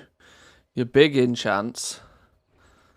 Because you have the writs for your rings, and then you have your devotions, which are the big ones. These have got a really high crafting recipe difficulty. This is where the progression is going to be then, right? So pretty much every man and their dog after a day or two of the expansion being out, should be able to make these writs at highest quality. Reaching 100 is going to be easy source. Reaching 300 though is more of a challenge. It's going to be a long time before people are making top quality versions of these. So this is one way, I suppose, to kind of keep the market slowly creeping forward. The problem Enchanting sort of has is that everybody can make it. Everybody has the same material cost. Everybody has the same item that's being crafted. And it literally comes down to, well, who can get their materials cheaper? And that happens like instantly. The second you have the pattern, everybody's on an equal playing field. This will mean, though, that the good enchants, the enchants that people want to buy, you will start off the first couple of weeks of the expansion practically only being able to find, quality 1 versions of the enchants. Before too long, if you get to reach skill 179 to guarantee quality 2. So it's going to be quite a while before people are going to be able to make quality 2 versions of these. At least a couple of weeks, I'd imagine, if not more.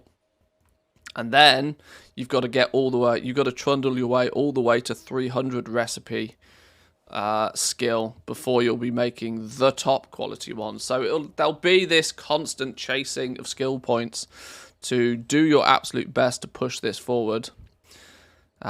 This is where inspiration might kick in, though. You have a 5% chance to be inspired crafting this recipe with 100 bonus skill. This is going to mean that there's, quick maths, 1 in 20 devotion of hastes that you make will have an extra bonus 100 skill, which will mean as long as you can get your natural skill above 79 or higher, you will then be able to, when inspiration procs, make a quality 2. So you will start to see, very quickly, you'll start to see a very small supply of quality 2 versions of these. But the only time that quality 2 versions will exist is when that inspiration proc happens. Which early days will mean that your quality 1 enchants will be roughly crafting cost. But the likelihood will be is until people are able to more reliably create quality 2 ones, quality 2 in the first couple of weeks will probably be priced at or around whatever it costs to mass produce them, which will be somewhere in the region of 20 times the crafting cost of a normal one. 10 to 20 times the regular cost of crafting a quality 1 version. The question becomes, though, is will people care to pay that much of a difference for what will be 70 haste for a quality 1 or 80 haste for a quality 2? Is that extra 10 haste going to be worth 10 times the price? So your min-maxers, of course it will, because they'll pay whatever the flipping hell they want to pay. Let's go by the assumption here that a vibrant shard, because it comes from a blue piece of gear, blues are going to come from dungeons, vibrant shards will be readily available quite quickly, that we should probably expect to see vibrant shards at 100 to 150 gold a piece. I would hesitate to say, because you'd look at the vendor price. You can basically 3x the vendor price, right? This is unwritten rules of enchanting. But if you can vendor something and it vendors for 100 gold, or you can disenchant it, you can then and if you get a shard from it, you can triple the price. So initially, if something vendors for 100 gold, you disenchant it, you sell the shard for 300 gold. Now, obviously, that margin gets cut down quite quickly, but you would imagine then you'd probably... Yeah, Vibrant Shards being about 150 gold doesn't seem outrageous. 150 gold per shard, 450 gold to make a quality 1, which will give you 70 haste. If it's 450 gold crafting cost, people will be trying to sell them for 500. Let's not forget it's a commodity, region-wide. Margins are not going to be massive on the end goods. So 500 gold will be the selling price, listing price. That's a guesstimation early days for a quality 1. Then you could multiply that by 10 for a quality 2, I would imagine. Because, you know, you'll only get quality 2s once you've got 79 skill and it procs. Okay. There's potential with this. As long as people are willing to pay. As long as people would be willing to pay like 3,000 or 4,000 gold for an extra 10 haste on a ring, it works. Which I think people easily would. 5k to spend on an enchant at the start of an expansion is not outrageous. People will spend 10, 15, 20k on an enchant for their weapon at the beginning. Curious how much people will try baiting on the auction house. Oh, baiting is going to be disgusting. There's going to be baiting happening all over the place. I want to put everything on inspiration now. Yeah, I had this when I first saw the secondary stats for crafting. I very quickly came to the conclusion that stacking inspiration is going to be a real bonus at the beginning.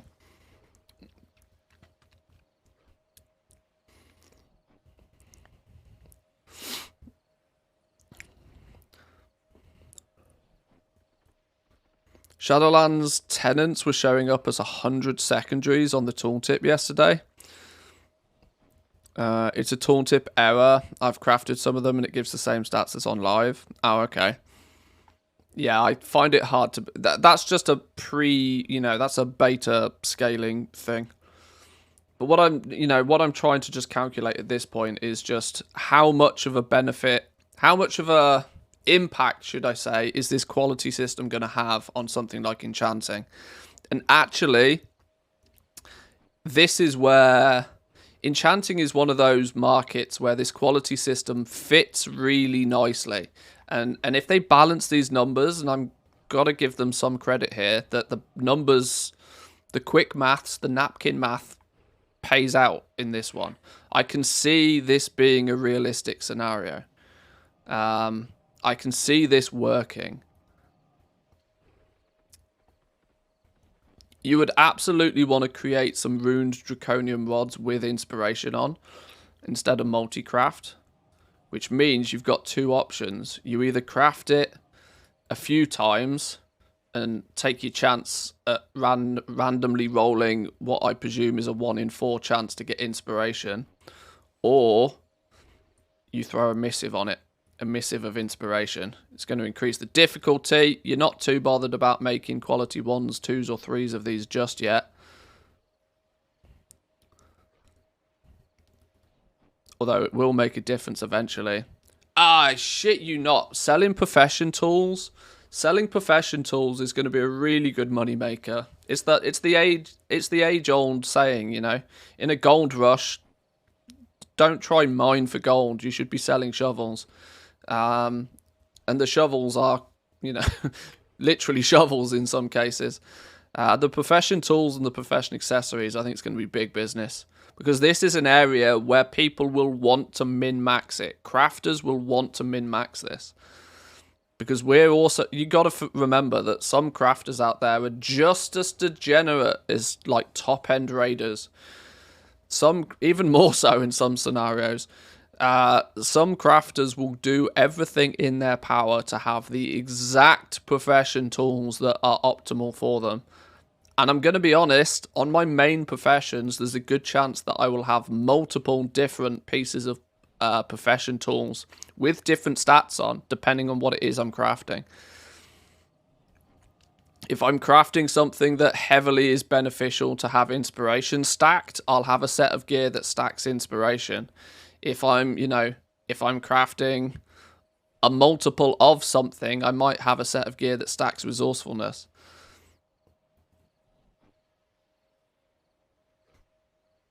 The tools won't be region wide. Correct. The basic tools, there's 2 tiers of tools. The uncommon ones, so the green ones, are bind on equip, meaning that you can just list them and sell them on the auction house. The issue is going to be with the tier 2 profession equipment, which is bind on pickup, which means it has to be ordered through a work order if you don't have the ability to make it yourself. But I think there's going to be some good potential for crafting and selling these. Selling a runed draconium rod that rolls with inspiration on it is likely to be worth considerably more than one that rolls with multicraft on it, for example. So this is one of those scenarios where, just because let's not mess about, chrome dust, let's see, I mean, if you're looking at 150 gold, 150 gold for your shard, you're practically looking at 50 gold a dust. 50 gold a dust is not an outrageous price early days. 50 gold a dust. Draconium ore, as it stands at the moment, is going to be somewhat in the region of about 120 gold a piece, I reckon.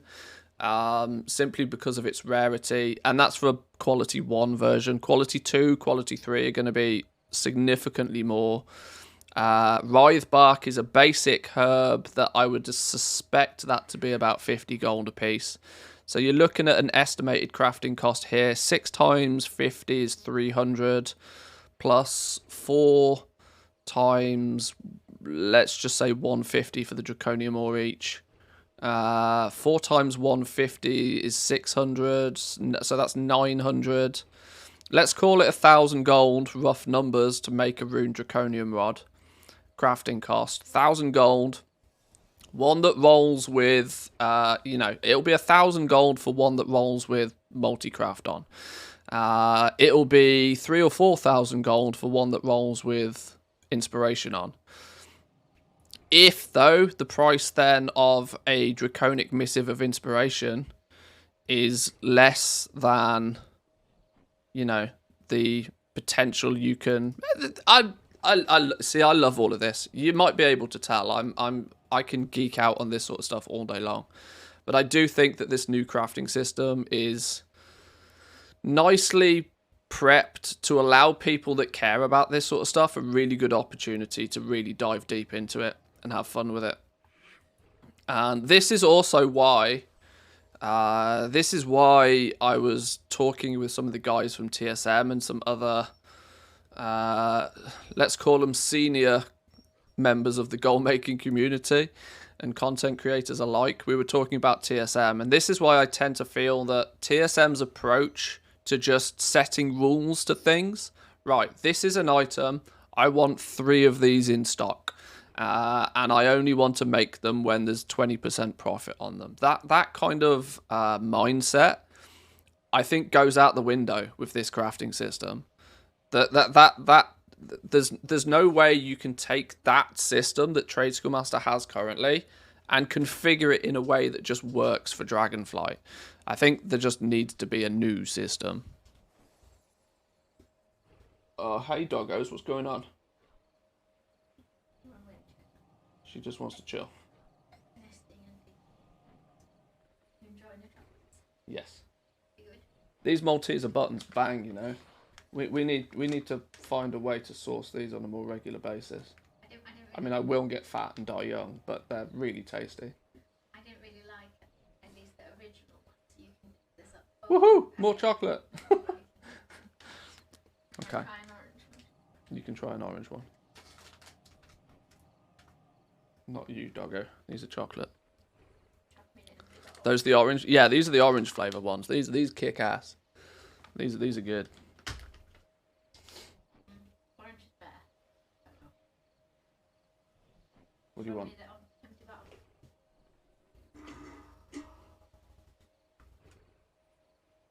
thanks.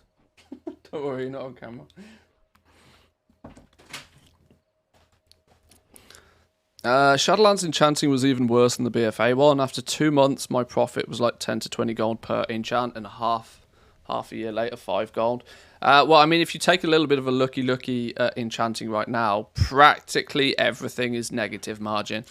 The region-wide auction house does not fare nicely to the current day crafting system. Yet, even though everything you're crafting here is going to be a commodity item and is going to be listed on the region-wide auction house, because, like I said, in the early days, the only quality 2 top-tier enchants that you're going to see are going to be from where people get an inspiration proc. And if there's only a 5% chance of an inspiration proc, people are going to take that into consideration when it comes to selling them. At least you would hope. At a 5% chance to become inspired, and to hopefully, if your base skill is high enough, push it into a quality 2 version. This would, like I said, instantly mean that technically a quality 2 one, by normal people's maths, would sort of indicate that it should be priced at 20 times as high. At 20 times the price is at the price point where if you can sell them at that point, it becomes worthwhile for you to mass craft them, because only 1 in every 20 is going to give you that quality 2 version. But of course, the market may not be willing to pay that much, so they'll come down a little bit, and then, supply and demand will kick in. Hello there. How we doing, Jack? Welcome in. Good to see you, my man.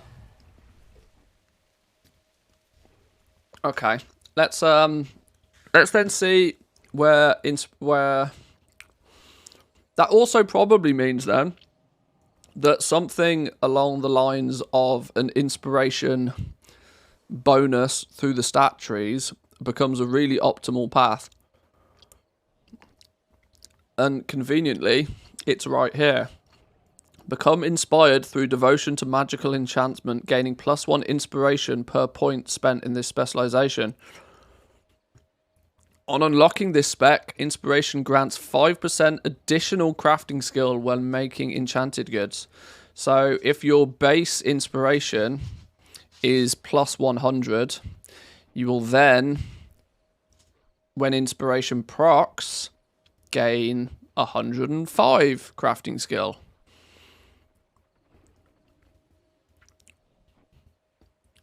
What you really need is something that's straight up you just need to stack inspiration to get this chance for it to proc higher and higher and higher.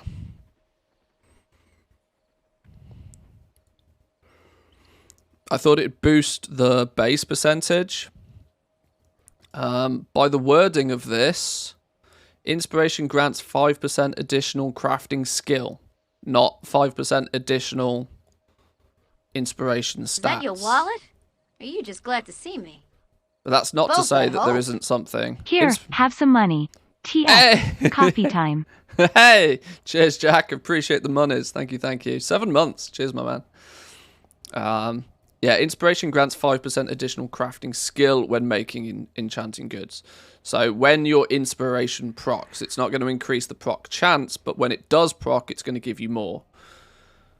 +5 skill when making devotions of enchantments. So that's what we're actually looking at here, the ring enchants, which are the reason I focused on ring enchants is because they are big business at the start of an expansion.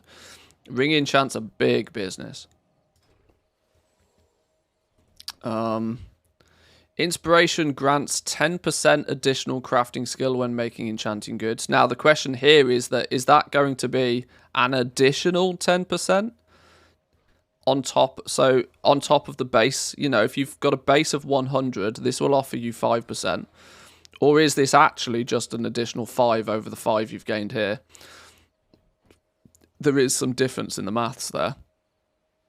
+10 skill when making devotions. Inspiration grants 10% additional crafting skill again, same as that one. Plus 10 inspiration when making devotions. Inspiration grants 25% additional crafting skill when making enchanted goods. If you are pumping points into this early days, you're likely to get a really chunky bonus when you a really chunky bonus as and when inspiration procs, but it's still not going to do anything to give you a higher proc chance.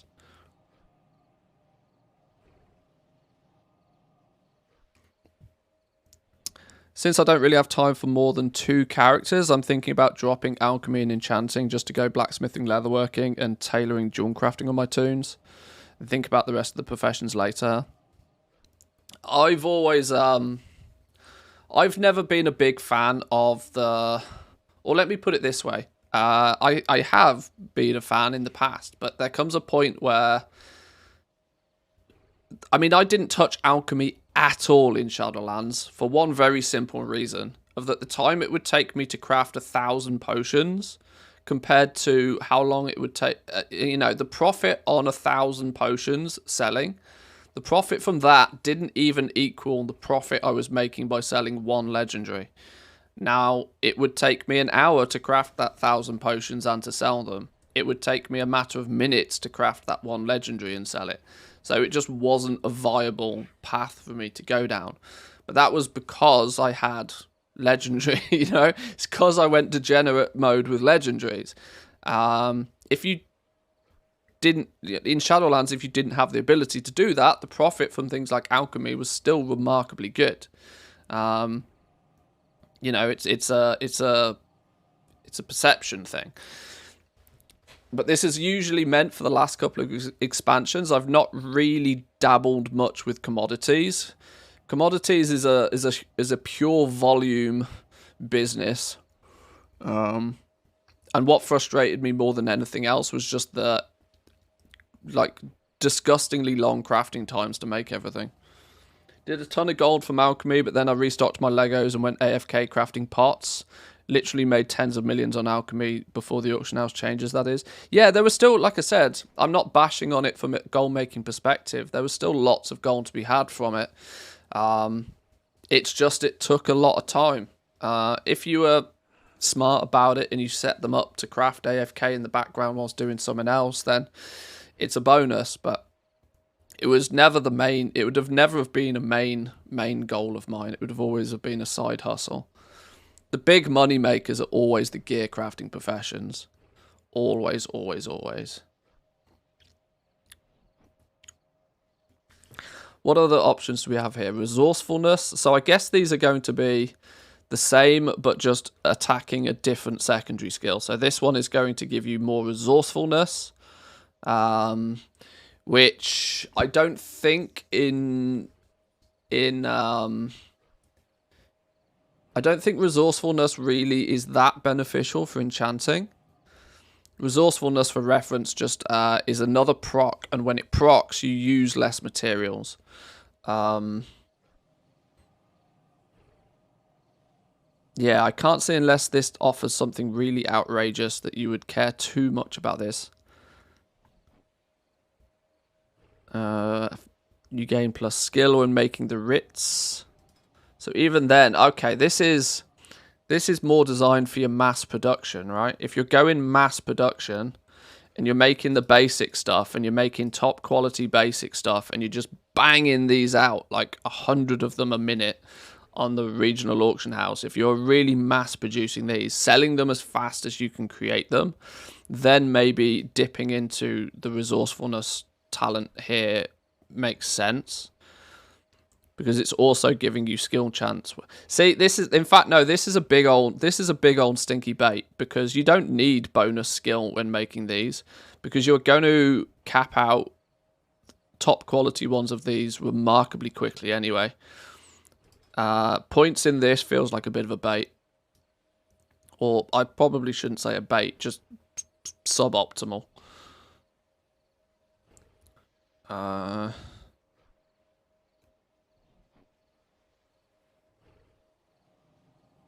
Yeah, there's nothing overly fancy there. Okay, yeah, you'd go here. You'd definitely go inspiration over resourcefulness. Illusionary Goods. Learn to entertain and mystify with illusionary magic and enhancements, gaining +1 skill point in this specialization. +5 inspiration when making illusionary goods. What does it consider an illusionary good?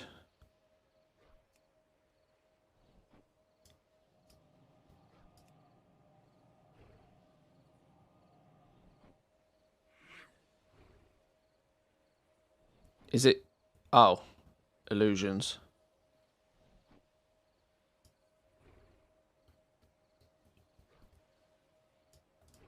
I still don't really know what these are. Okay. Hard to know about this one because I don't really understand it properly yet. Learn to craft the Sept of the Spectacle Order. Sept of the Spectacle Order. That's funny, that's not even on the list.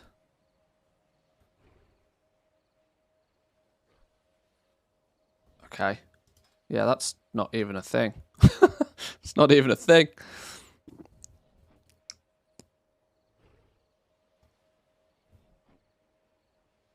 Cooking food IRL whilst crafting flasks with the days. Hey, if it works. Even with the auction house wars, selling just a couple of Legos was as profitable as several thousand potions and flasks. Yeah, yeah. It's the number one reason why I didn't bother with things like alchemy. I would much rather the time and the effort it takes to even just buy the materials and set something up and running, crafting AFK in the background, and then selling all of those potions and flasks. All of that time, although most of it is AFKable, there's still some brain power and some thought that has to go into that. That brain power for me was much better spent crafting yet more legendaries and just selling yet more legendaries.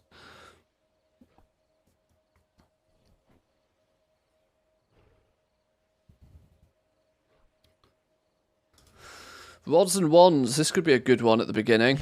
Improve at crafting enchanting rods and wands, gaining +1 skill point in this spec. Learn to use optional reagents to specify the stats on recipes for the rods and the wands.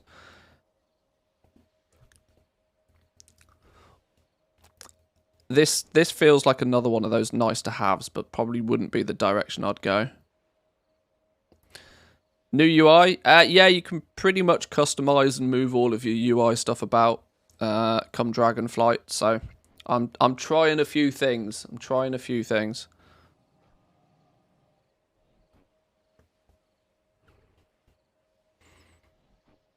Move everything except the XP bar and the damn quest log. Yeah, they said that you could move the XP bar. It's got a facelift, but you can't move it yet.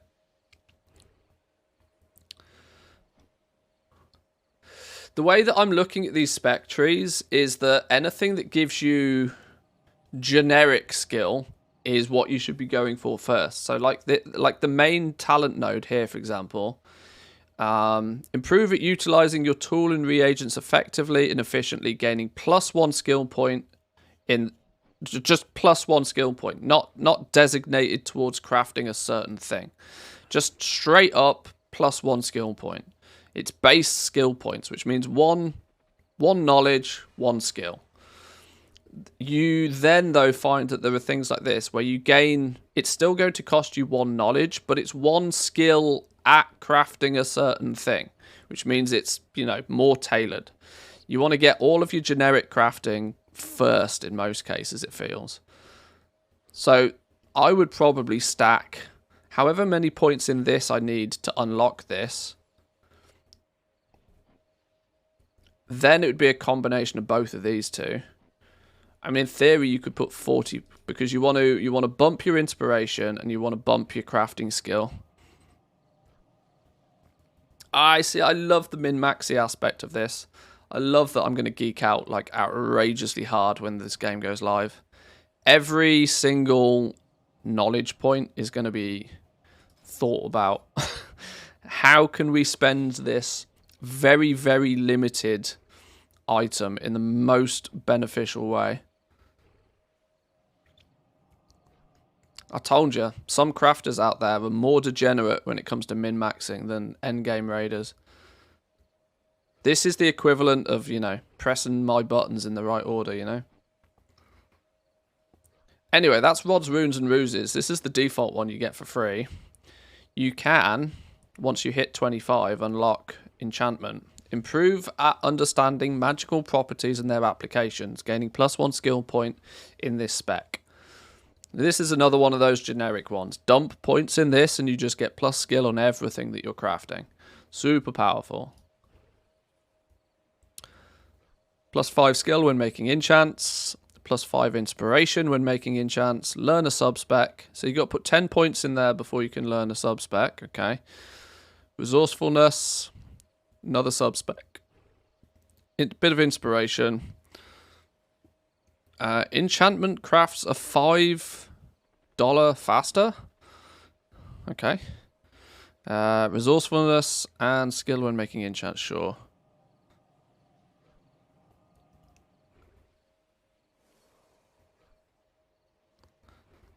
I also have the mini-map at the same spot, but it has one problem. When you get a piece of gear or an item, the small damn window that pops up will block the map. Yeah, see this? Yeah, I've noticed that as well. I noticed that a lot because I was doing treasure hunting and I was constantly getting the Primal Chaos sat in front of my mini-map, which was then meant I couldn't see where the next node was. Yes, I would like to equally move stuff like that.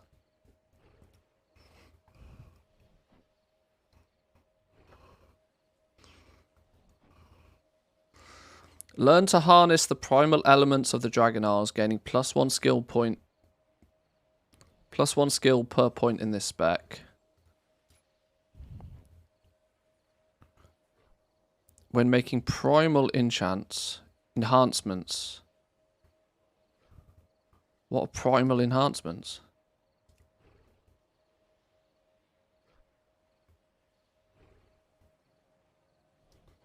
This is what I don't get. What does it consider a primal enhancement?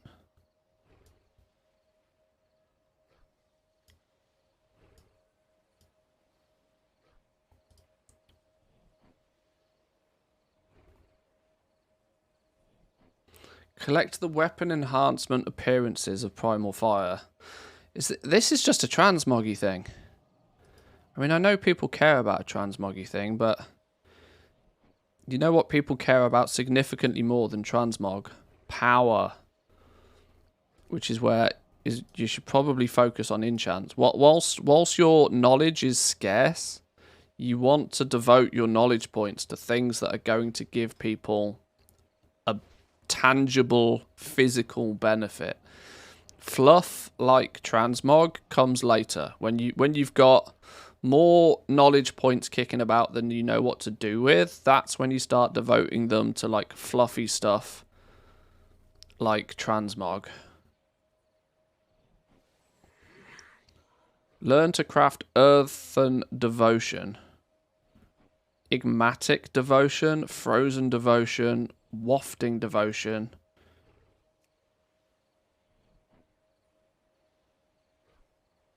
So all of these are your weapon enhancements. Oh, okay. So it's not just the transmog. It's not these illusions then. Okay, this is your talent tree for the weapon enhancements. Okay, in that scenario, I take this back because this is big business. This is big business. If you are, yeah, okay. Weapon enhancements. There will probably be quite quickly some of these that clearly stand out above the rest. Illusion tomes on retail sell super quick for me. Oh yeah, they probably will do. They absolutely will do. But in a world where you get to choose a power gaining item or a transmog item, and you can only have one or the other, take the power one. The power one will sell better, trust me, for a lot longer. People's inner priority system is, you know, gear first, power first, benefits first. Then once I've got all of that, then I'll worry about how stuff looks.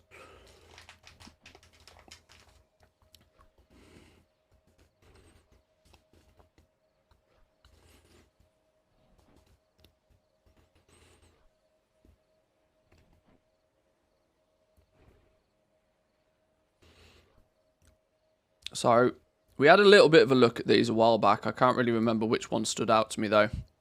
Does a bunch of healing, increases armor. You would suspect tanks would use that one, but the God's honest truth is most tanks just spec for main stat anyway. Igmatic Devotion. Permanently enchant a weapon to sometimes harness order, increasing your primary stat for 173 for 15 seconds. Flat primary stat boost. Always a winner. Always a winner. The Igmatic Devotion. So that's going to be... You have to spec into here and then into here to be able to get it.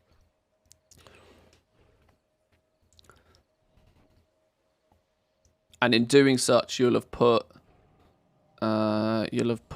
10 points in here to unlock your first sub-spec. Then once you've unlocked this, you're going to have to put...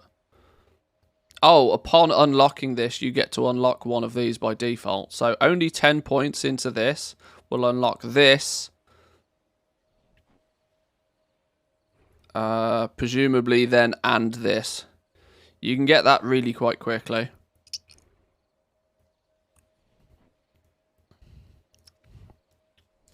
How do you think this system will resonate with the main player base? Fun or tedious? Honestly,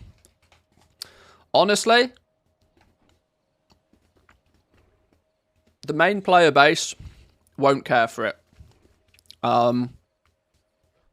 They won't care for it initially, but it's still categorically a better crafting system than what we have now.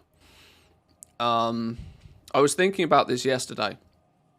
The fact that, well, I was thinking about it for the reason that chatting to some of the guys from TSM about how they want to, what direction they want to take their add-on in, it made me think, is this just sort of like a system for Dragondflight that they'll just can in the next expansion?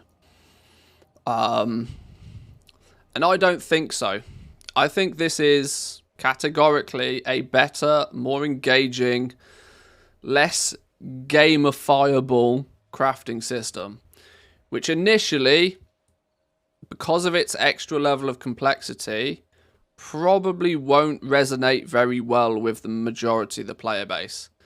But that is because people have been conditioned in World of Warcraft for 18 years that professions are the exact same thing every expansion. Practically nothing has changed. Now, the fact that quite a lot of things are changing in quick succession will mean that I don't think most players will really engage with it that heavily. But the ones that do like it, the ones that do enjoy it, the ones that will give it some time and effort will love it, because it will be far more rewarding, it will be far more engaging, and it is genuinely positioning itself to be something that you could spend a lot of time in if you enjoy that sort of stuff. You know, you can spend a lot of time in Mythic Plus if you enjoy killing the same dungeon boss time and time again on ever-increasing difficulty. You can spend a lot of time poning noobs in Battlegrounds if that's your jam. You can spend a lot of time with a bunch of up to 20 plus other people killing the big health dummies. Loot pinatas in some cases. But there are also another bunch of people that really enjoy just crafting things, and, you know, that subsection of the player base is going to love this, I reckon. Most people, though, they'll let the crafters do it. This is why I worry about the work order system. I worry about the work order system because the average player base is going to be forced to engage with the work order system, which is where my concern lies. The crafting side of things, if people gel with it, they can do it. And if people look at it and are like, you know what, I don't care to think about this in that much detail, I'm not going to bother, then they don't have to. You don't have to level the professions. There's no obligatory requirement for you to level your professions, even though they're getting a big revamp and they're seemingly quite fun, in my opinion. The problem for me is that people are going to be forced to engage with the work order system, which means they have to get that right. They have to get that right, because if you're going to force every single player in the entire game to engage with a system, it better be good. And at the moment, it doesn't look very good. So, we'll see. We'll see. I've had this thought and I've had the opinion since the very first time I saw the work orders. I was like, sure, this is great, as long as it sits alongside the auction house. If it's meant to sit one step above the auction house, like it's being positioned with all of the crafts becoming bind on pickup so that they have to go through the work order system, that's a worry for me. That's a concern. Because I tell you what, there's nothing that people hate more in a game like this than having to wait for something to happen. If people have done the grind, they've killed the boss, they've gathered the materials, you know what they really want? They want the item. You know, they want the item. They don't want to have to wait around for a work order to be fulfilled. They don't. Not to mention, people don't plan for that sort of shit. Oh snap! We're about to go to the raid, and I didn't place my work order 48 hours ago for my fancy flasks. Oh, now I just don't have any. Can't I just go to the auction house and buy some? No, they're only available through work orders. Oh, this is the problem I see. We've had the bid system on the auction house for 18 years. Most people can count on one hand the amount of time they've bought something via a bid. Because you know what? Buy out. Buy it now. Now. Instant gratification. Why would you choose to wait an undisclosed amount of time for something if there's the option to just get it now? Blizzard know that. That's why they've made everything bind on pickup. They've made it so that, well, you don't have the choice to buy it now. You can put in an order for it. You can hope that somebody fills that order. There's definitely some downsides. Definitely some downsides to the work order system that I really hope they address.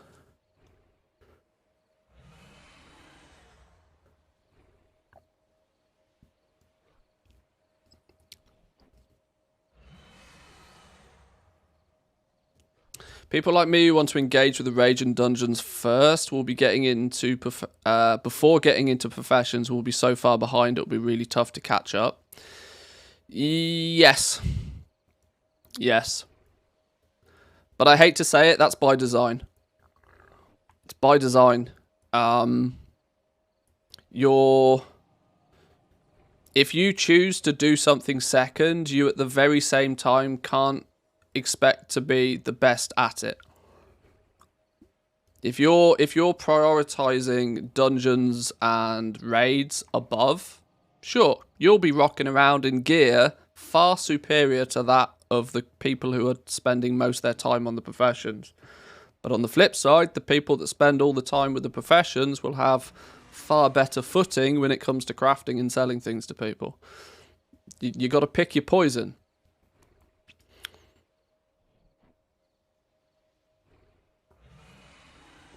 There will presumably end up being some catch-up system implemented to this. The obvious catch-up system in this is allowing people to get the knowledge points quicker and faster. You know, they'll be really slowly drip-fed to you at the beginning so that it maintains that slow progression pace. But there'll come a point where you can bang through a whole bunch of this. You can catch up this. Who remembers what was it? The AP in Legion.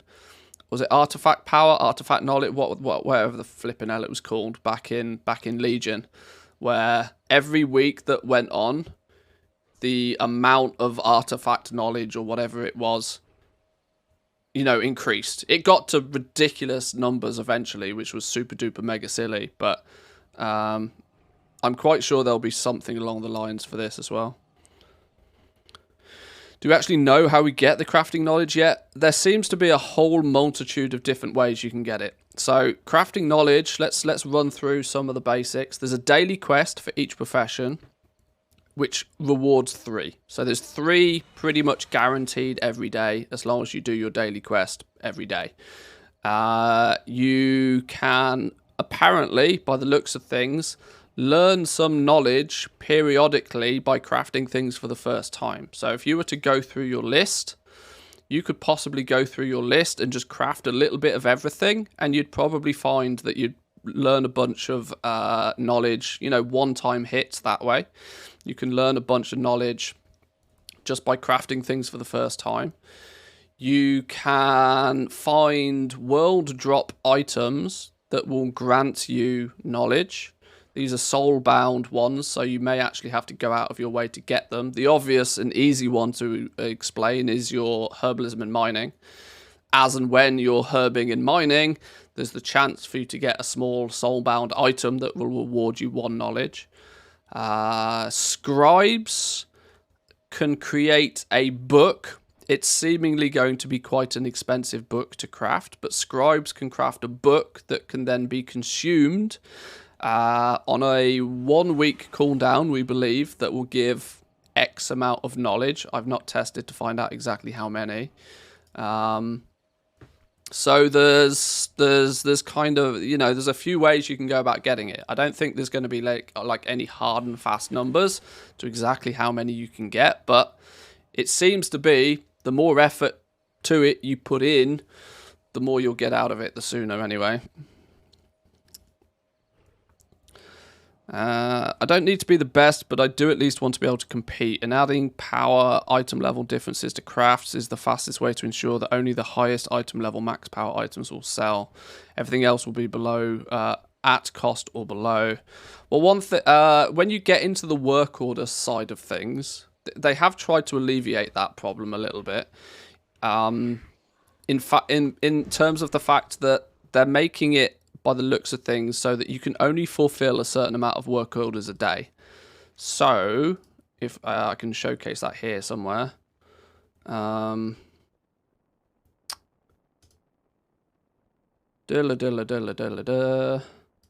Which one is it? Maybe I need to do this quest.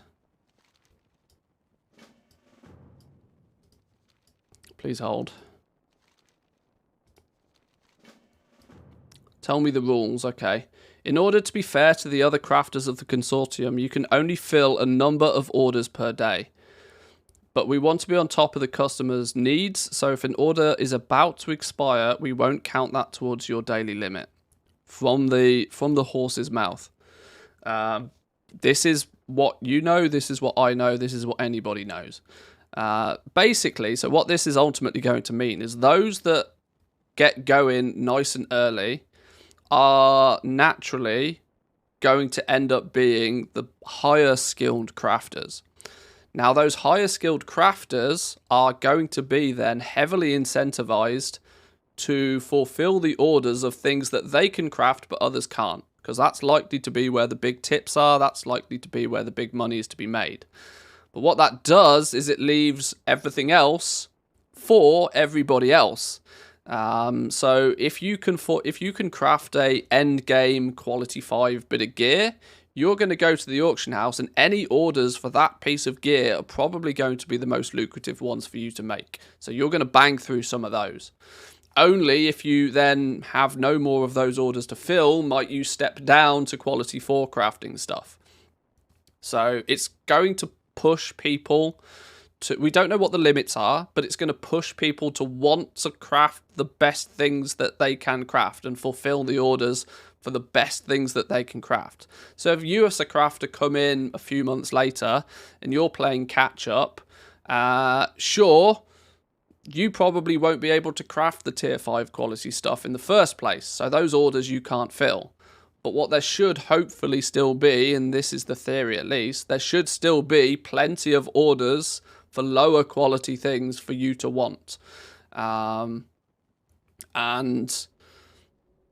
hopefully it doesn't mean, because you could argue that, well, what happens when everybody just wants the tier 5 and they all put orders in for tier 5? Nobody actually puts in orders for tier 4. Well, public orders, you don't get to set the quality on them. If you only if you find a dedicated crafter do you appear to be able to specify the quality of the item that you want. If you just want that bit of gear, you can put out a public order and anybody can fill it. And then, you know, if it comes in as a tier 1 or a tier 4 or even a tier 5, it's, you know, it's pot luck. But it will then be a very cheap thing. You won't have to pay a lot for that, you know. As long as you're providing the basic materials, you won't need to give a sizable tip because anybody will fulfill it, you know. There is some thought that's gone into this. But I hope you can sort of gather from this that all of this thought process needs to be implemented very carefully, because it only needs to be slightly off and the whole thing breaks. There won't be orders for low quality stuff.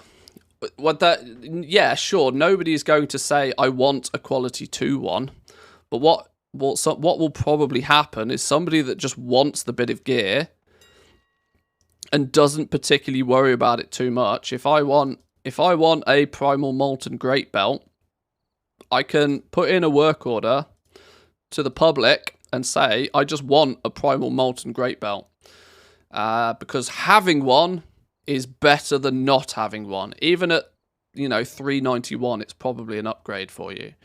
What you will then be able to do at a later date is you will be able to upgrade this. You'll be able to give this back to the crafter, a more skilled crafter, through another work order and have it upgraded in quality if you wish. If you really want to start pushing the quality of the gear, you can, you know, have it recrafted. That's also the theory. Do you think there'll be a limit on the private work orders? I doubt it. It wouldn't make too much sense for me for there to be a limit on the private ones. If you have specifically, you know, found a crafter that's going to do something for you, I don't think either party in that scenario should be hindered from doing it. But public orders, you should, you know, you could probably only fill a handful of public orders, is my guess. But this is all so early days, so not fully yet implemented. It's well, all I'm trying to do is just explain what I feel is the thought process behind it anyway. Boys and girls, though, I need to go grab a drink. I've been talking for way too long. I need to go grab a drink real quickly. I'll grab a drink and then we'll continue on a little bit with alchemy, enchanting. I want to get a real good overview of the specs today, so that's my main goal. Teach myself more than anything else. But I'll be back in 2 minutes, boys and girls. Occupy yourselves.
Alrighty then, boys and girls. Want to sell quality 5 gear, can craft any piece, send me a private work order and a 5k tip and I'll sort you out. I mean, that would be wonderful. Assuming you actually can. The amount of time it's going to take people, I believe, to be able to craft good, bits of gear that people actually want. I'm not talking about leveling gear. Nobody cares that much about leveling gear, but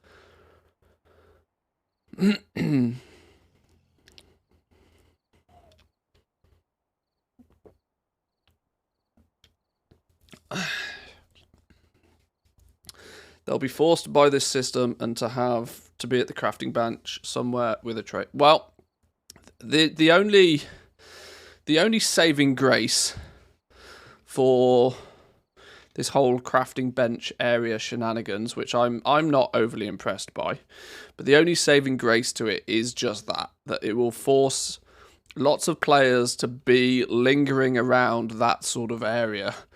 So it may present the opportunity for lots of face-to-face crafting to be done.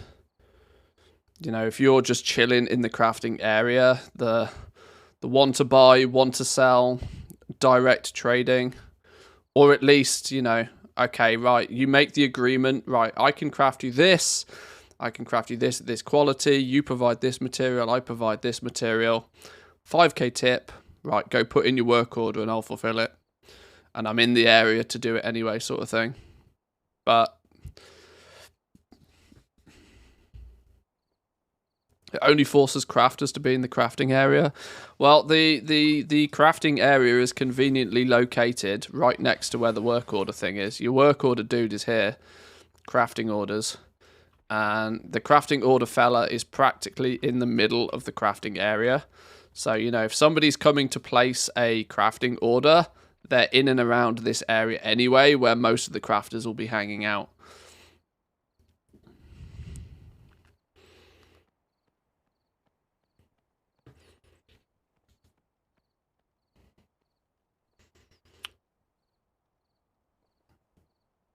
They did the bench so those fluff items can be used on bots, the ones that interrupt and send you to sleep. Look a buyer, jump him, fellas. Get him. Get him. Get him. Is it possible to get there at level 60 though? Yes. Yes, you just fly it. This dude is level 61. You just fly it. Jump on your dragon mount and just fly.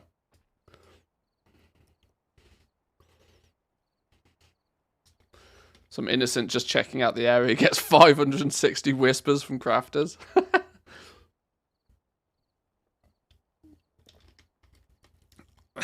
It'll be like stepping into a drug den. Got some crystal, mate. Got some crystal. Just a bit of dust. Just a bit of dust. It'll be chaos. Right. Okay, where did we get to? Right, so this direction, your enchantment one to the left is your weapony stuff. To the right, we have material manipulation.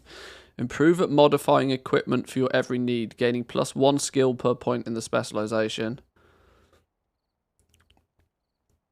+5 resourcefulness when making material manipulation enhancements. Material manipulation. Are we saying that is... What is that?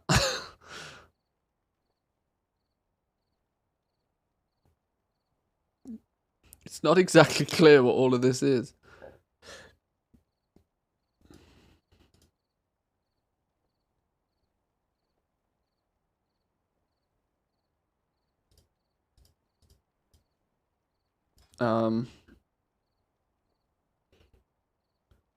When making material manipulation enhancements.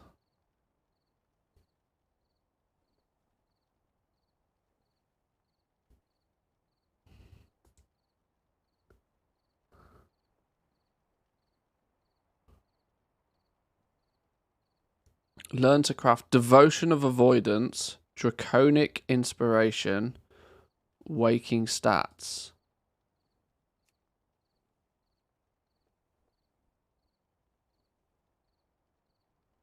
Where's Waking Stats?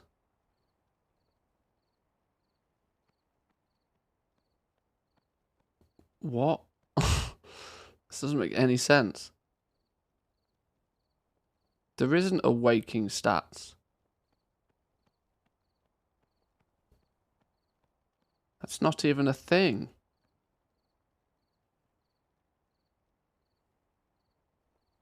Alright, this is a bit odd.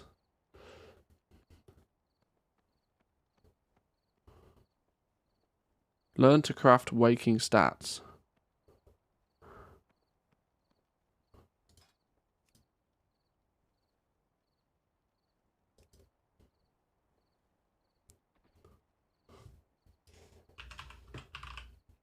Oh, chest enhancement, waking stats. How did I not see that then?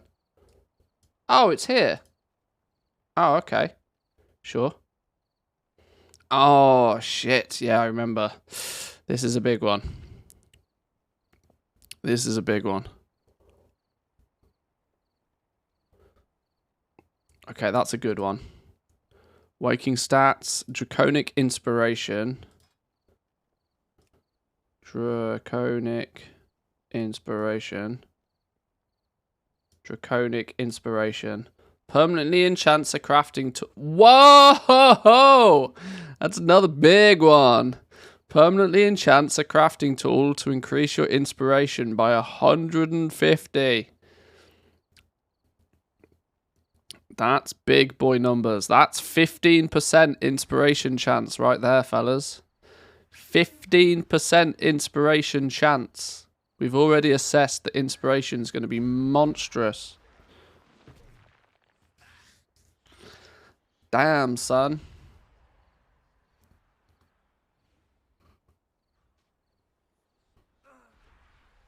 Four vibrant shards, 2 resonant crystals. Even if you can unlock that quite quickly, that's going to be expensive. Although, beelining towards this, like I said, stacking inspiration early days could be monstrously beneficial. If you can get a crafting tool that rolls with inspiration on it, and then stack 150 on top of it,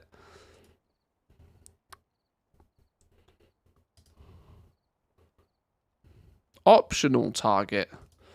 Oh, so you can choose to put it on a vellum or you can choose to put it on a rod. Oh, that's clever.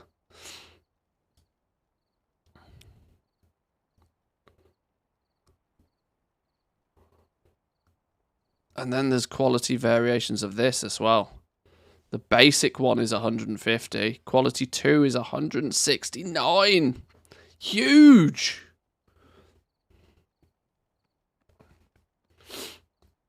If you do vellum, can you do more than one? Well, I don't have this pattern, but for reference, if I go here, Devotion of Haste, I can select to put it on a vellum, and then I can do numbers.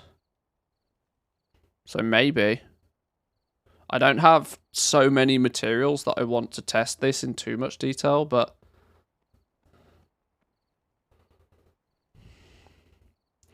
mass crafting on vellum might be in the game. Praise be. Yeah. Select a vellum. Tell it to do a few of them. If I just select 2 here and I go enchant. Hands off. It did it. It did it. Mass crafting enchants is a thing. Hands off mass crafting enchants. You've heard it here first.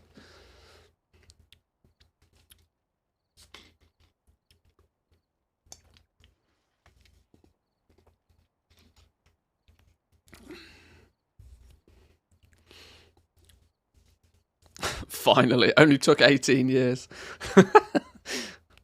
Only took 18 years. Okay. I wasn't overly sold on this tree, but considering now that this does your weapon enchants, which are big business at the beginning, and it also gives you the ability to unlock this Draconic Inspiration,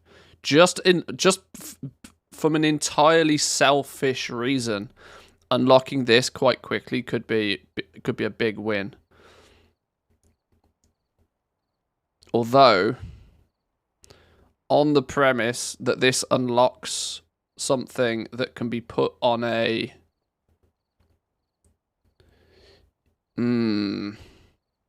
Yeah, you got to make the decision there. Because this can actually be put on an enchanting vellum, means in theory, you'll be able to just buy this off the auction house.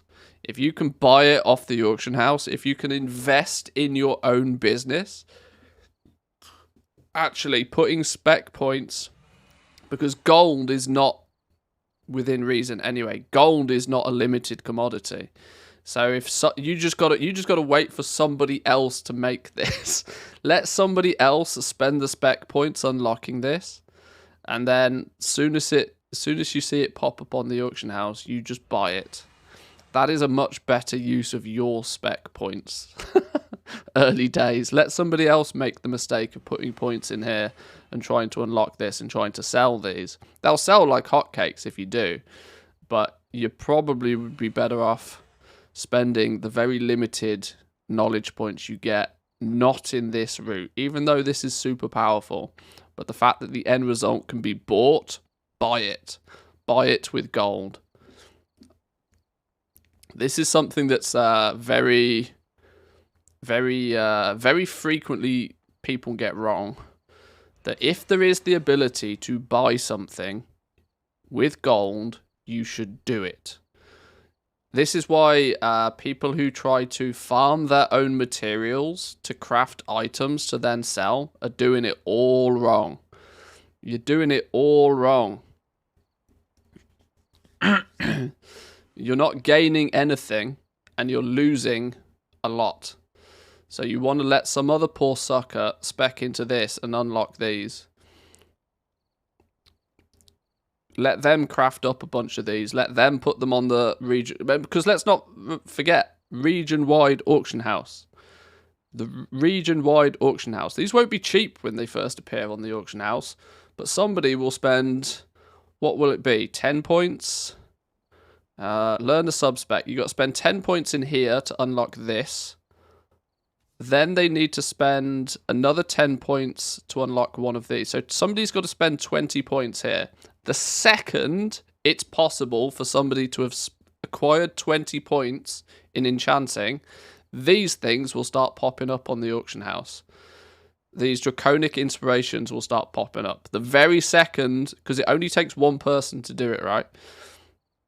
The very second somebody can spend 20 points here to unlock this and start putting them on the auction house, you will be able to buy it. It won't be cheap, but you should buy it. 150 stats on your tool is inspiration. It's going to be monstrous. You buy one of these, then you go to town crafting enchants. And your hope is then with an additional 15% inspiration, you'll have a 20% inspiration. It means 1 in 5, not 1 in 20. Like 1 in 5 crafts will proc. You'll make that whatever you have to spend on buying this draconic inspiration will pay for itself incredibly quickly.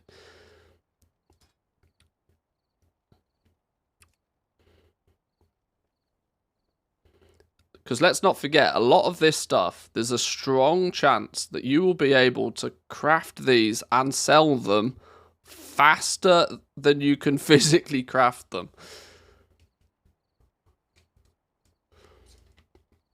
Because region-wide auction house is going to surprise people.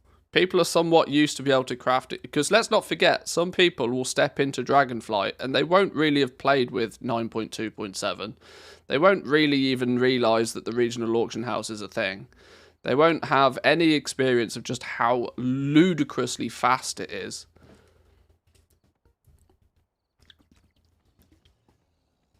And they'll get caught out. It's going to be fun. I tell you what, I'm hyping it up myself here, but I can't wait for this. What doing, Stoggo? Rearranging your bed? You're not a happy puppy at the moment, are you? I think my dog thinks she's having puppies. I really hope she's not, but she seems to be acting in a fashion that she's nesting. She's trying to make a nest, which is symbolic of a dog thinking that they're going to have puppies when she's definitely not. You're a bit crazy right now, ain't you? You've lost the plot. She keeps having arguments with her bed. Silly doggo. Silly doggo. Being first to anything commodity-wise will be a windfall until the second and third people start undercutting. Yeah, this is it. The only person that really wins in the commodity markets is the person that gets there first. Which is why I tend to feel that until it's possible to 100% guarantee that you can craft a certain commodity at a certain quality. So, say for example, until you can cast iron guarantee that you can craft a quality 2 version of this every time, quality 2s will be where the money's at. But as soon as people start getting enough skill points to be able to craft quality 2s each and every time, then it tanks. This is why, the person who is first wins. And it's why it's going to be really quite important to focus on this from the start. If you want to make disgusting gold through crafting, you got to do it from day one. Because you got to stay ahead. It's a one-winner race a lot of the time. Player, position 2, 3, 4, and 5 will still make a bunch of gold, but it will be on another level if you are first. You'll make the profit until the demand is higher than the supply. Yeah.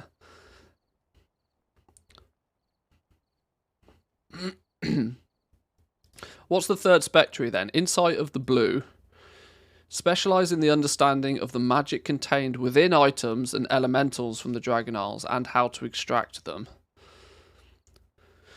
Improve at perceiving magical items, gaining plus 1% chance to locate disenchantable items per point in the spec. To locate disenchantable items, is this a plus 1% magic find? Learn to increase your magical perception, gaining a small chance to locate disenchantable items. This is just straight magic. This is magic find in disguise, right?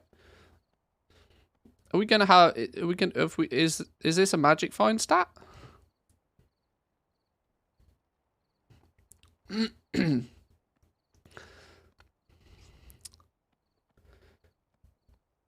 Plus 1% chance to locate disenchant. That's gotta just from a game, from a Dungeons and Dragons perspective. This is just magic find in disguise. You could gain then potentially a 50% 50% magic find. I tell you what, farmers are gonna love that. 2x4 farmers are gonna be greens for days. Yeah. Greens for days. There's clearly going to be 2x4 farming in certain places. I've not pinpointed any exact locations, but especially considering how skinning is done just ridiculous things in... I know of a couple of places. I'm not willing to, talk about them in too much detail yet, but if skinning enchanting... Skinning, enchanting, stacking magic find. The meta could be switching. None of this tailoring bit, because let's not forget most skinners who are doing 2x4 farms also used to take up skinning as well quite frequently. Tailoring for the cloth drops, because you're just killing things like crazy. Okay. Learn to increase your magical perception, gaining a small chance to locate disenchantable items. Plus 5 resourcefulness when making enchants. Learn a sub-spec. We'll look at the sub-specs in a minute. More inspiration. More skill. 5% chance to locate disenchantables. Resourcefulness. Learn the final sub-spec. More inspiration. Plus 10 skill when making enchants. Plus 10% chance to locate disenchantables. That's on top of the 50 points you'll get passively. So what's that? 50, 60, 65, 65% magic find. Damn.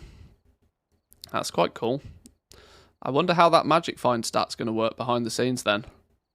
I wonder if it's literally just a proc on quantity or whether it's a proc on rarity. Because actually, if it's a proc on rarity, early days, that's massive.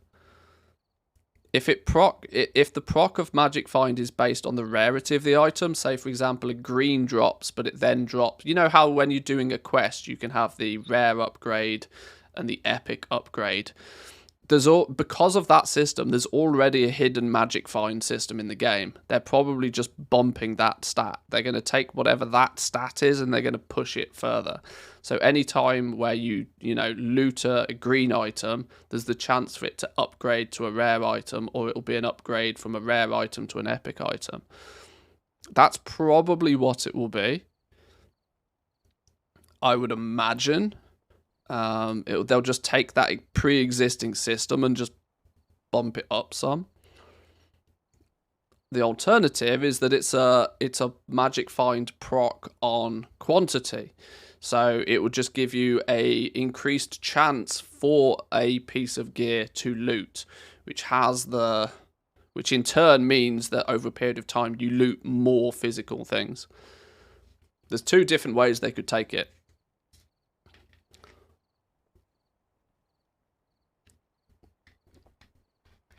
If leveling the profession specializations depends on world quests, you better turbo level, right? Knowledge does come from, or from what I've seen, doesn't depend on world quests specifically, no. But world quests give reputation is likely to give you patterns, so there's still justification for leveling, yeah. I think it will mean you have a better chance to get the blue crystal from green items and the violet one from blue items. Do you reckon it's because it's okay? Yeah, that's also another option. It could be, adjusting the loot table when you disenchant something, but that requires them to alter the disenchant tables, of which they're probably not likely to do. It's much easier to twiddle a stat knob. Magic Find is a hidden stat in the game anyway. It'd be much easier for them to just, the more points you put in that, just to crank that dial a little bit, I would imagine. What are the options, though? What's this first spec? Draconic Disenchantment. Learn to better recover magical reagents from items, gaining plus 1% chance of additional reagents per point in this spec. Learn to increase your disenchanting potency, gaining a small chance to... Well, looks like they've done that anyway. It could be both then. It looks like they are going to tweak the chances of more loot dropping. 1% chance to gain additional reagents. That's just a multi-craft system then. They'll keep the loot tables the same. The loot tables will be exactly the same. They'll just be an additional roll that happens when you disenchant. And if it procs, then you'll gain an extra reagent. Cool. Okay. Is there any funky business to this? Plus 5 skill when making enchants. Learn to craft the crystalline shatter. Oh, that's going to be the ticket to your shatters.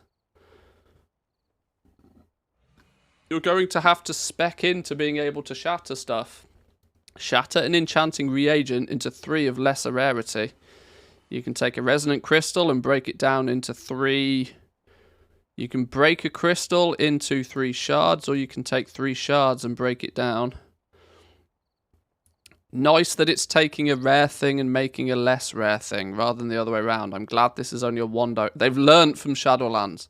I made a big stink in the Shadowlands beta that they were allowing people to convert materials up and materials down, which was crazy. I'm so glad they removed that before it went live. But okay, so you're going to have to spec into being able to shatter. Learn to better disenchant armor, gaining a small chance to acquire additional vibrant shards. 5% chance to acquire additional reagents.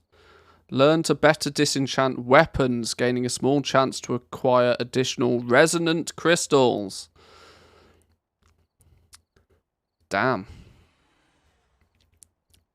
This weirdly becomes, if you're doing any farming and you're stumbling across large quantities of green items or just gear in general, then and you end up disenchanting a lot of gear, this plays into this.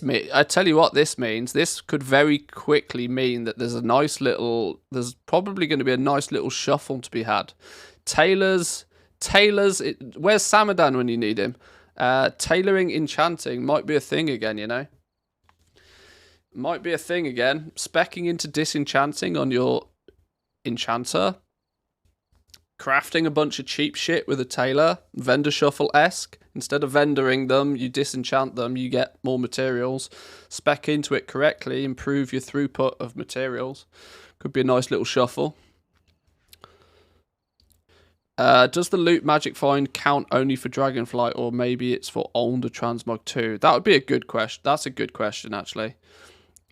That's one of those things that they might intend it to be only for Dragonflight, but it might slip through the net. Because so frequently we see that they implement something in one aspect of the game and it has knock-on effects to other aspects of the game that they didn't plan for. That sounds very much like one of those scenarios. We'll have to see.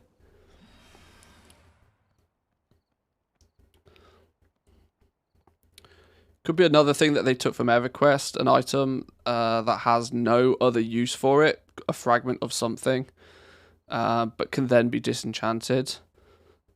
I'm not sure that it'll give you better gear, basically, for free. That's true. You might just start being able to loot just, you know, disenchant bait, you know. It says within items and elementals from the Dragon Isles in the top description. It does. It does. But that doesn't mean that whilst it says that's clearly their intention. But it depends how they code it. Just because it says it here doesn't mean it's that, you know, they've got to code it the right way. But their intention clearly is for Dragon Isle stuff, yeah. There'll be some item. The easiest way for them to do it is just to give it some item level limit. This only affects items with an item level above X. Job done. What's this one then? Primal extraction. Learn to better extract the essences within primal elementals, gaining a 1% chance to acquire additional essences per point in this specialization. Learn to improve your essence extraction, gaining a small chance to acquire additional essences. Does this mean that enchanting is going to be...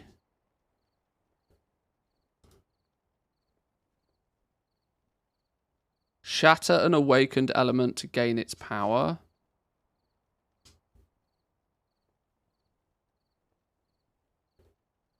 Does this mean you can take awakened and turn them into rousing? That's what I presume.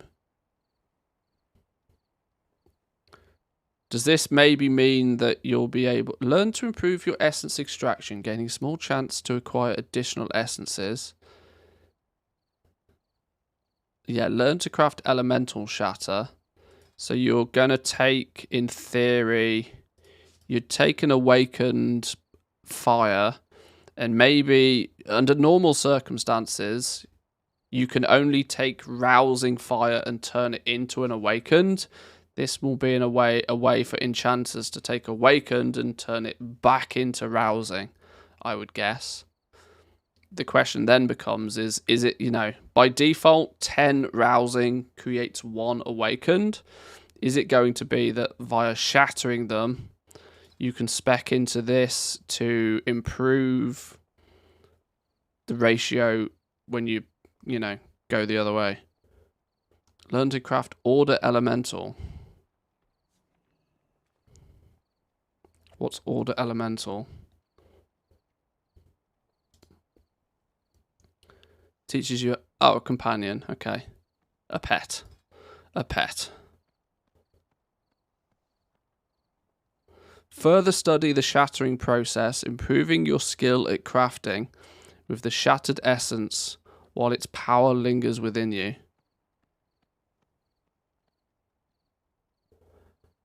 Oh, what? Oh, hang on. What? Hang on. No, no, no, no, no. I think we got this all wrong. Further study the shattering process, improving your skill. I think shattering one of these gives you a buff. I think the one you like shattering an awakened air, an earth, a fire, an order, or a frost is going to give you some sort of buff. Further study the shattering process, improving your skill at crafting with the shattered essence while its power lingers within you. I think it's going to give you a buff, and then by the time you've maxed this out, that buff is going to just be more potent.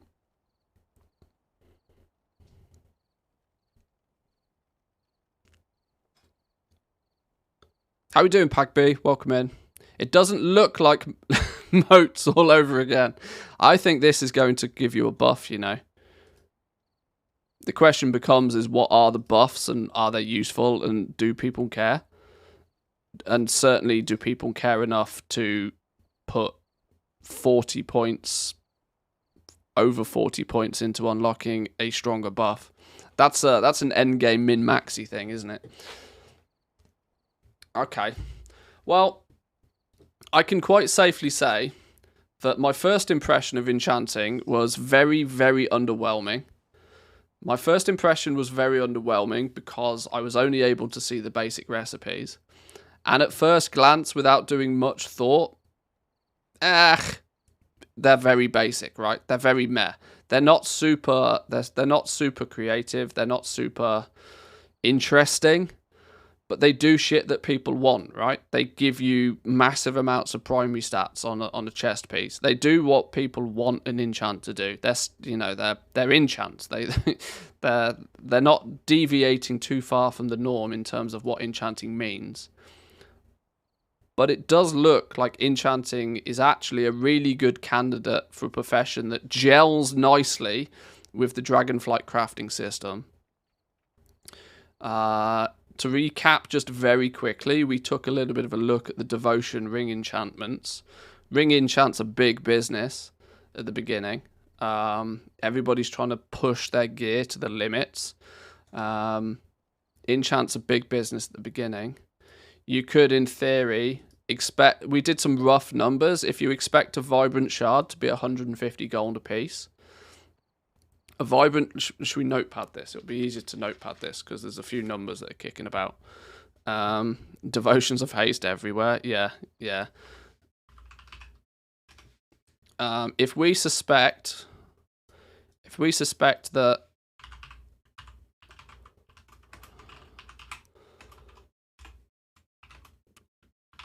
Vibrant Shard is likely to be somewhere in the region of 150 gold a piece. Simply because any blue item that you go to vendor, your alternative option instead of vendoring it is to disenchant it, of which is always lucrative to do at the beginning of an expansion. Now, you can't realistically expect much more than 100 gold for vendoring an item. Maybe if it's a weapon, sure. But what that will ultimately mean is that you should be able to look at 150 to 200 gold, maybe 250 gold. Let's not forget that these are going to be on the regional auction house, and so their price is going to get pushed down quite aggressively. Let's just ballpark 150 gold for a Vibrant Shard, right? You take a Vibrant Shard, and if you're trying to make a Devotion of Haste, everybody loves a bit of haste, right? So the Devotion of Haste is going to take three times your 150, 450 gold. 450 gold. Now, when you step in the door, this is going to be tier 1 quality. You're not gonna have the skill to make tier 2s. You're clearly not going to have the skill to do tier 2s. So 150 gold, 450 gold for a Devotion of Haste, tier 1. People will be banging these out all day long. They'll be super competitively priced, but they'll be readily available. Let's take a little look at inspiration, though, just for a moment. You have a 5% chance to be inspired. 5% chance for a 100 skill buff when crafting. Now, you need 179 skill. 179 skill for tier 2. If you want to make a tier 2 quality Devotion of Haste, I should probably specify that this is, what was it? 70 haste. Let's make this a bit bigger. 70 haste on a tier 1.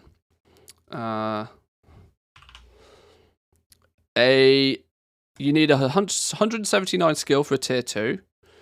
Now, you are quite quickly and easily, I would imagine, going to be able to find 79 skill.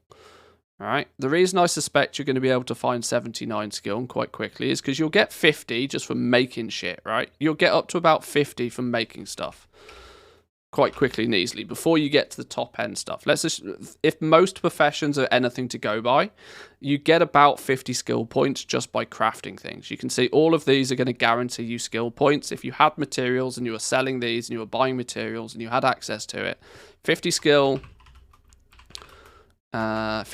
base is going to be quite easy.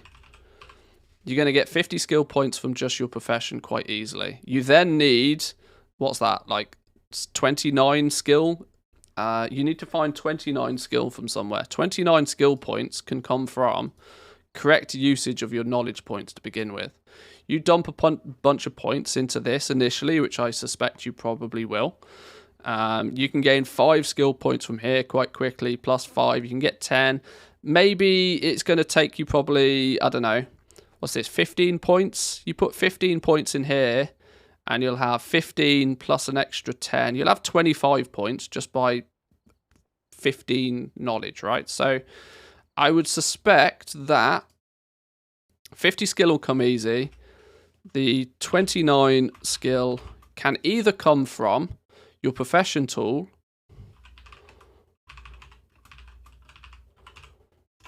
you need 29 skill points from your tool and your specs. So if your profession tool is going to comfortably give you 6 enchanting skill, that's 23. 10, 15 points, 20 points in your spec tree, put in the correct places, will give you the 79 skill you need.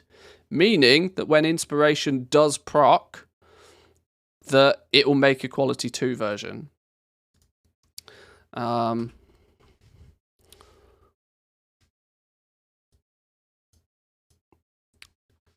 Now, if you look at then, you've got a 5% proc chance at base, 5% chance to make a tier 2.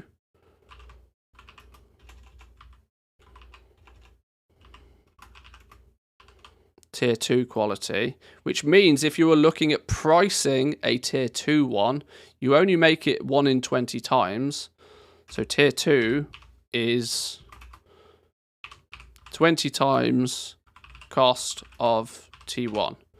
And that's based on you having 5% inspiration. If you're smart about this, you'll also get your tool to have inspiration on it as well. And you'll look at spending some spec points to also boost. I would quite quickly suggest people start putting points in here to be boosting their inspiration. The more you can boost your inspiration, the more frequently you'll proc and gain 100 bonus skill, and more frequently will you be able to craft those tier 2 ones. So you could very quickly assume that a tier 2 equals 450 multiplied by 20, which is what, like 10k? It's less than 10k. It's 9,000 gold. 9,000 gold. Now a tier 2 is, what did we say, 80 haste. So as you can see, with some rough numbers, and these numbers are very rough, you know, your tier 1 version of this, which will be readily available, will be 450 gold all over the place, and will give you a 70 haste buff. Whereas the very small quantity of tier 2 ones that will be floating around will give you 10 extra haste, but will be sizably more expensive. But of course, you can get that cost down You can, if you stack inspiration, you'll be making tier 2s more frequently. You only need another 5% inspiration for you to half your crafting cost. If you can get a 10% chance, if you can boost that to a 10% chance to make a tier 2, at a 10% chance, you're then only looking at a 10x cost of the T1 being, and you've instantly halved your crafting cost just by stacking 5% inspiration, and then that snowballs as you go on, and so you can see how things might sort of start to play out in the first couple of weeks of the patch of the expansion going live. And while for me, at first glance, Enchanting was a bit of a write-off. It's boring, it's dull, doesn't offer anything new. From a crafting perspective, though, I think it's looking to be quite well tuned, and I do genuinely feel that people will quite comfortably pay 5,000 gold for a ring enchant, because people want the best of the best.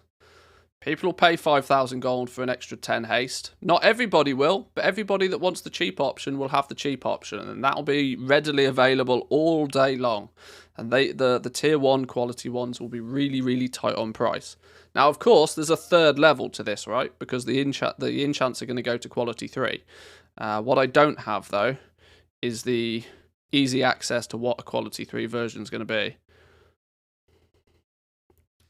It's going to be a lot of, oh my god, this is a huge loss, crafting is screwed, when it turns out if they actually calculated it, they would be making a massive profit.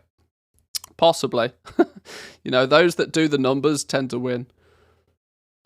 I loved buying out the glut of enchants and potions that were on the leveling path and were sold at like 20% of the crafting cost in BFA and Shadowlands to sell them later.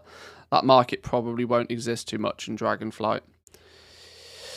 Yeah, because you'll actually find there'll come a point where people can't make, soon as you can guarantee, now it's going to be quite a while because you'd need 179 base crafting skill to guarantee a quality 2 without needing an inspiration proc, which is still going to take quite a while, right? Because even if you max this out, that's 100 points. You then still going to need to find another 79 points from somewhere, which is a lot to ask from spec trees and from weapons and your tools and stuff early days. It's still going to be a while. It will certainly be a good few weeks, I would suspect, before anybody will be able to, guarantee and start churning out quality 2s. But let's say it takes 4 weeks before people can guarantee quality 2s. It will still mean that every time somebody crafts one, they'll be getting quality 1. They'll be getting quality 1, quality 1, quality 1, and occasionally a quality 2. But then there'll be a snap, there'll be a change when the first person's able to reliably and guarantee quality 2s every time. The price on those quality 2s will go from what will probably be 4,000 gold. It will go down to 450. They'll tank super quick because they'll be able to just supply the entire market with them for as long. Well, it probably won't tank super quick because they'll try and cash out on that opportunity. And then the whole process repeats itself when you look at quality 3 as well. Quality 3 enchants of this sort of nature won't exist for a long ass time, I reckon. Where's Wowhead? Does Wowhead tell us what a quality 3 would be? Devotion of Haste. Let me have a little look.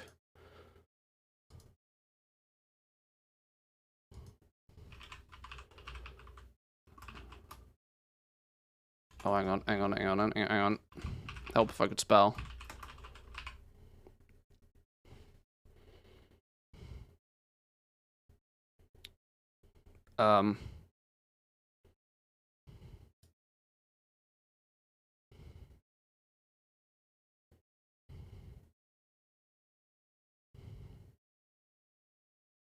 Okay.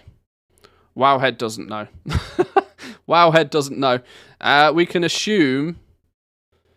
It doesn't take a genius to assume if you go from 70 to 80, you probably end up at 90.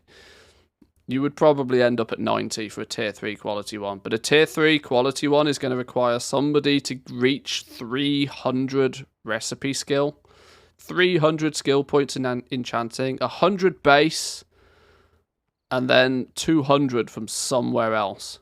200 is a lot of bonus skill to gain from somewhere else. It may be a long, long time before anybody's able to churn out quality 3s. They'll proc. People will stack inspiration high enough, and the bonus 100 skill there will mean that they'll proc. You'll start to see them, but they'll be ludicrously expensive, and they certainly won't be flooding the auction house. The likelihood will be is that the best of the best players, because they're a commodity item, will just hoover them up. Or let's not forget that there's also the chance for goblins to do goblin things and flip them. It's not an outrage because you can't guarantee the craft of them.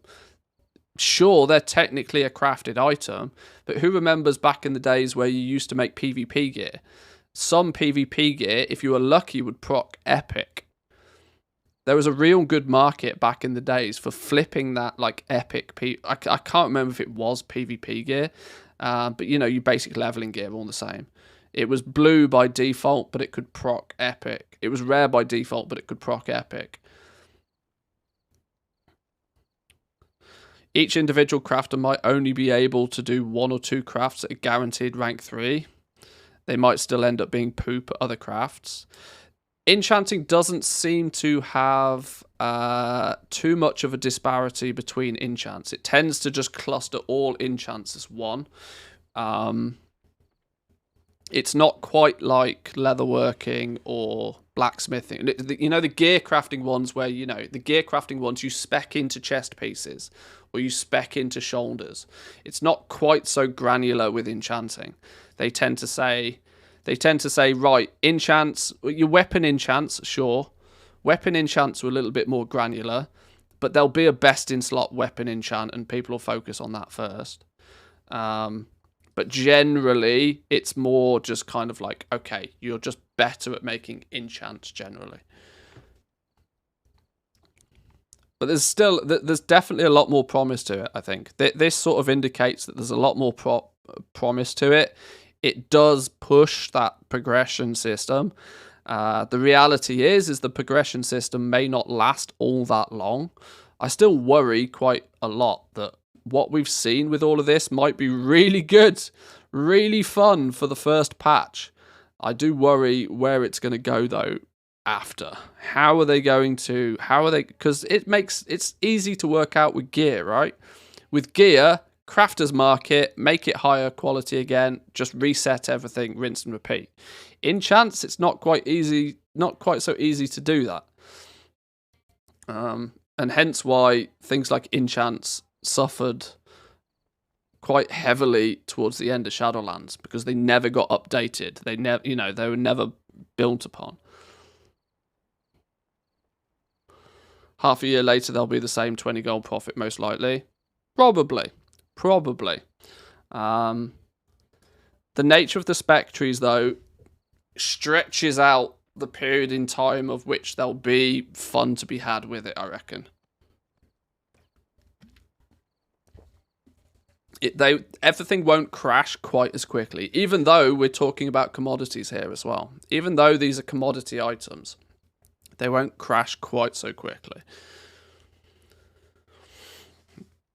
Okay, I think I'm at a better place of understanding enchanting right now. I think we're at a better place. Still a little bit confused by some of the recipes themselves.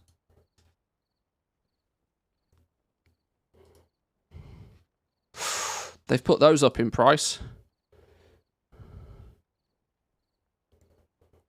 When crafting, increase the skill by 30.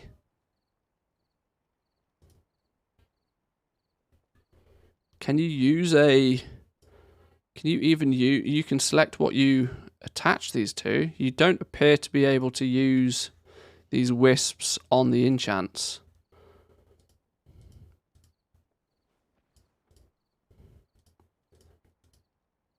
There's no optional reagents on the enchants themselves. That's going to be for pieces of gear, the wands and stuff, where you can add embellishments. That's where and your finishing reagent here, you need to unlock the ability to even do that. This thing's going to be mad. This thing's going to be madness. 300 Artisan's Metal, 5 Vibrant Shards, 1 Resonant Crystal, 4 Titan Ore, 2 Ruined Writhe Bark. These materials don't make much difference. These, though, 300 Artisan Metals. You got to unlock the recipe somehow. But plus 10 skill, and that random stat, if you can spec that random stat to be a thing, if you can make that 132 inspiration would do you very nicely. Very nicely. 132 inspiration is what? 13% inspiration on top? Yes, please. Not to mention, you'd also then you could stack inspiration through the roof. Oh my lord! If you then have your runed Titan Rod, that you roll it so that it has inspiration on 132 inspiration. Stack on top of that the Draconic Inspiration enchant, which is another 150, even at quality 1. But let's not mess about. By the time you're looking to craft that, you'll be making 169 inspiration for quality 2. And if you're really, really lucky, you'll find some poor sod that's actually crafting these and selling quality 3 ones. You're going to end up with like 50. You could end up with like 50% inspiration, meaning 1 in 2 times you craft something. 50% of the time you craft something, you'll be gaining that 100 bonus to inspiration. Inspiration is going to be massive for enchants. Massive. The only time inspiration falls off is when you start capping recipe difficulty, which isn't going to be for a while. Inspiration, I feel, is going to be your number 1 stat for things like this.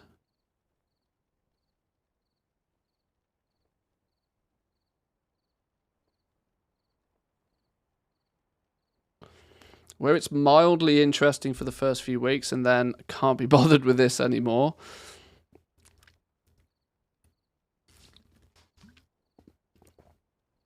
There is definitely merit to the concern, though, that you will, when you're in 3 months, 6 months into the expansion, when somebody turns around and goes, you know what, I might have a little bit of a play with these professions, and there's people out there that are quite clearly able to just churn out quality 3 enchants all day long.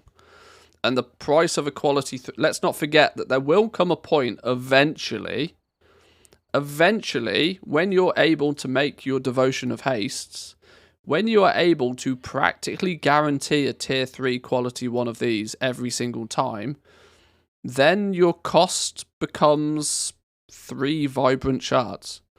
You're not talking about multiples of costs anymore because you stop relying on inspiration. Which is why, like I said, you'll have base cost to begin with, and then a multiple of base cost for every time something procs. But soon as you stop relying on procs, you revert back to base cost. Even though the materials haven't changed. So 3 vibrant shards at the beginning, if you have enough skill and enough inspiration, could go a long, long way. Could go a long, long, long, long way. But eventually it'll all diminish. Certainly going to be a slow... it's weird to say it, but there's going to be a slow and steady decline on the cost of everything, but just for a long time. Slow and steady, because day 1, impossible. You cannot physically make a tier 2 one the first day. Not physically possible. Doesn't matter what you do. Impossible. Then they'll start to be possible, but really expensive. And tier 3 quality, still impossible. Then people will start being able to make tier 3 ones, and they will stop being completely impossible. But they'll be really expensive and really rare, and the big raiding guilds will hoover them all up. It's just going to be that slow and steady decline in price until ultimately, 6 months in, your tier 3 quality Devotion of Haste enchants are the cost of what 3 Vibrant Shards are. Of which at that point 3 Vibrant Shards will be 150 gold. It's very clever. It's very clever. I like this considerably more than the old style of just here's a pattern, here's the materials, off you go. Race for tier 3 or bust. The money is staying ahead. If you've got your nose ahead of the pack, you'll do well. If you're stuck in the middle of the pack, you'll be fighting for scraps.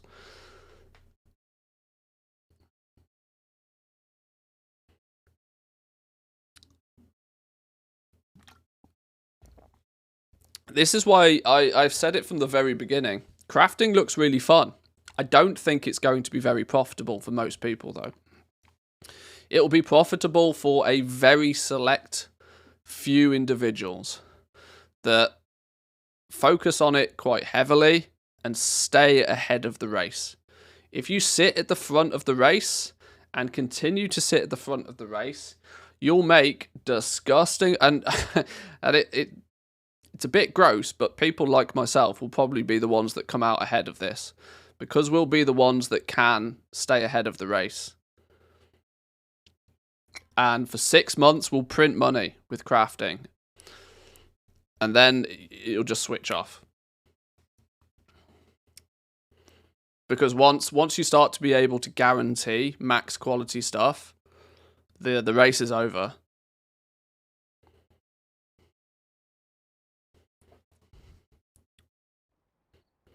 Now, Enchanting, one thing we haven't spoke about in much detail with Enchanting is quality of materials, because there isn't any. The quality of materials doesn't play an impact in Enchanting at all, which is why you can quite carefully math this shit out, right? You can work out what the scenario is going to be, because one of the big variables is removed. There's no quality scenario happening on the materials here. With every other profession, you have the added complexity of that your materials also have 3 different qualities. And so using higher quality materials will increase your skill, which will increase the chances you can create higher quality stuff. Pretty much Shadowlands Legendaries repacked. I don't think it's going to be quite as lucrative. I don't think there's ever a possibility that Shadowlands Legendaries could be repacked and be made as profitable. But even Shadowlands Legend, like it's not really too similar. It's not exactly very similar because Shadowlands Legendaries was all about stacking your bonuses on top of each other and then cashing out as quickly as you possibly could. Once you can consistently make rank 3, you're incentivized to crash rank 1 and rank 2 to disincentivize competitors. So similar to Legos in that way. But don't forget that you physically will not be able to make rank 1s or rank 2s. You can't choose to make something of lesser quality. You could jimmy the numbers maybe a little bit. You could limit your chances by taking off like profession tools and stuff, but dumping old stock. Yeah, in that regard, yeah.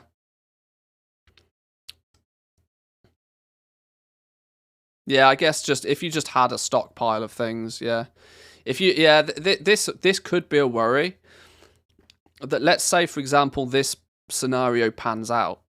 If this scenario pans out, if you can quite reliably craft tier 2 quality, what were we talking about? We were talking about Devotion of something, weren't we?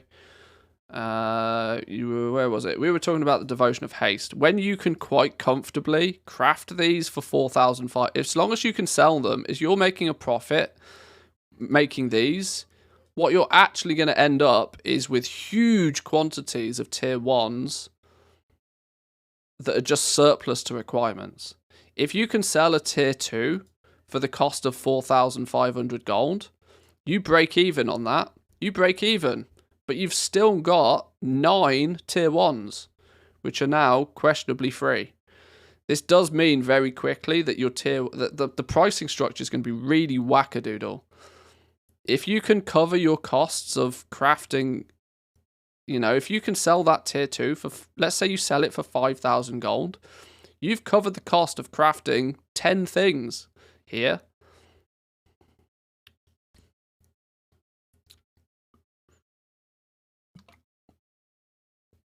If your skill is that much higher than the average, you can then afford to stack efficiency to significantly undercut the tier 2 crafters. Yeah, now we're starting to get into some of the sort of the auction house side of things. You know, the auction house PvP side of things. That, yeah, if you devote more of your efforts towards being able to just use less components.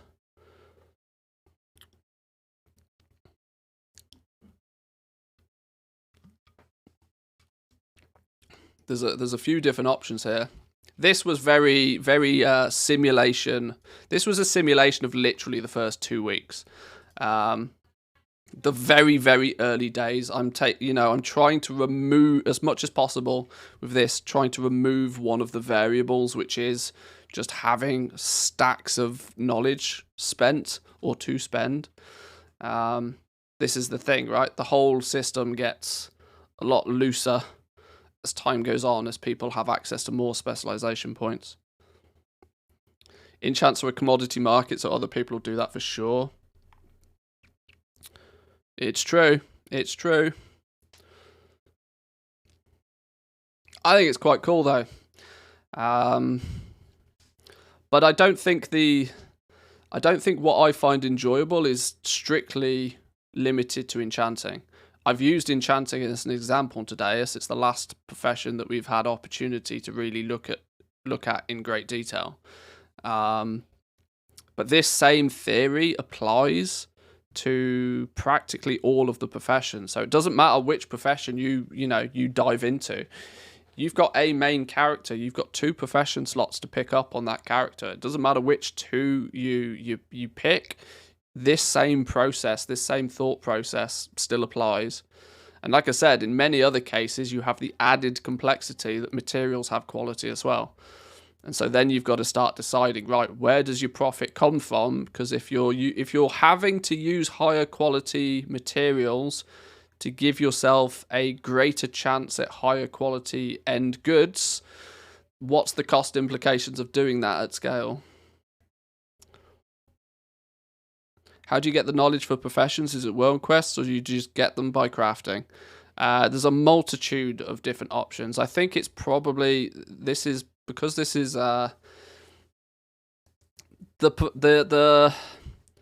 knowledge points are clearly going to be the bottleneck for progression. So I might put together a little video soon-ish. We're starting to see the answers for where these come from a lot more frequently now. We start to understand a lot more about exactly where they come from and how many of them you can get. So once there's enough information to put like a constructive video together for it, I will. At the moment, daily quest gives you 3 every day. There's a slight chance the first time you craft everything, you'll get a knowledge point. There's a couple of world drop items that will give you a knowledge point. And there's an inscription book that you can read once a week to give you some knowledge. There's a few sources for them so far. The likelihood is, though, is this will get shuffled about and this will be changed. So, but boys and girls, I think for me today that is probably as far as we're going to go. I think that's a nice finishing point for the stream today. We've broken down enchanting in a fair amount of detail now, I think. Now that I'm able to see the spec trees, I'm more excited about it than I was before. I still don't think it's incredible, though, mind. I do still think that there's some strong limitations. I don't think it's very creative. Not overly keen, not overly fond of the lack of creativity with all of this. You know, a basic enchant that gives you leech, and then a better enchant that gives you leech. It's, you know, it's pretty dull. Pretty dull. But how the new crafting systems are going to play into the market is going to make it quite fun and interesting, that's for sure. But anyway, I'm going to leave it there for today, boys and girls. If you haven't already, jump into the Discord. We always have some discussions on the go about pretty much anything World of Warcraft related over on the Discord. And of course, come check us out on the YouTube channel. I did a little video the other day talking about the Dragon Scale Expedition. We maxed out the Dragon Scale Expedition. This is going to be a vital faction for you come Dragonflight. It holds lots of profession patterns. I did a complete guide on everything Dragon Scale Expedition, so make sure you check that out if you haven't already. But yes, I'm going to leave it there for today, boys and girls. Tomorrow's Friday. We'll be back same time, same place tomorrow. Probably doing some beta stuff. I have a sneaky feeling it will be spreadsheet day tomorrow. So if you're into your spreadsheets, look forward to that. If not, I'll see you Monday. But either way, have a good one, boys and girls. I'll catch you all next time. Peace.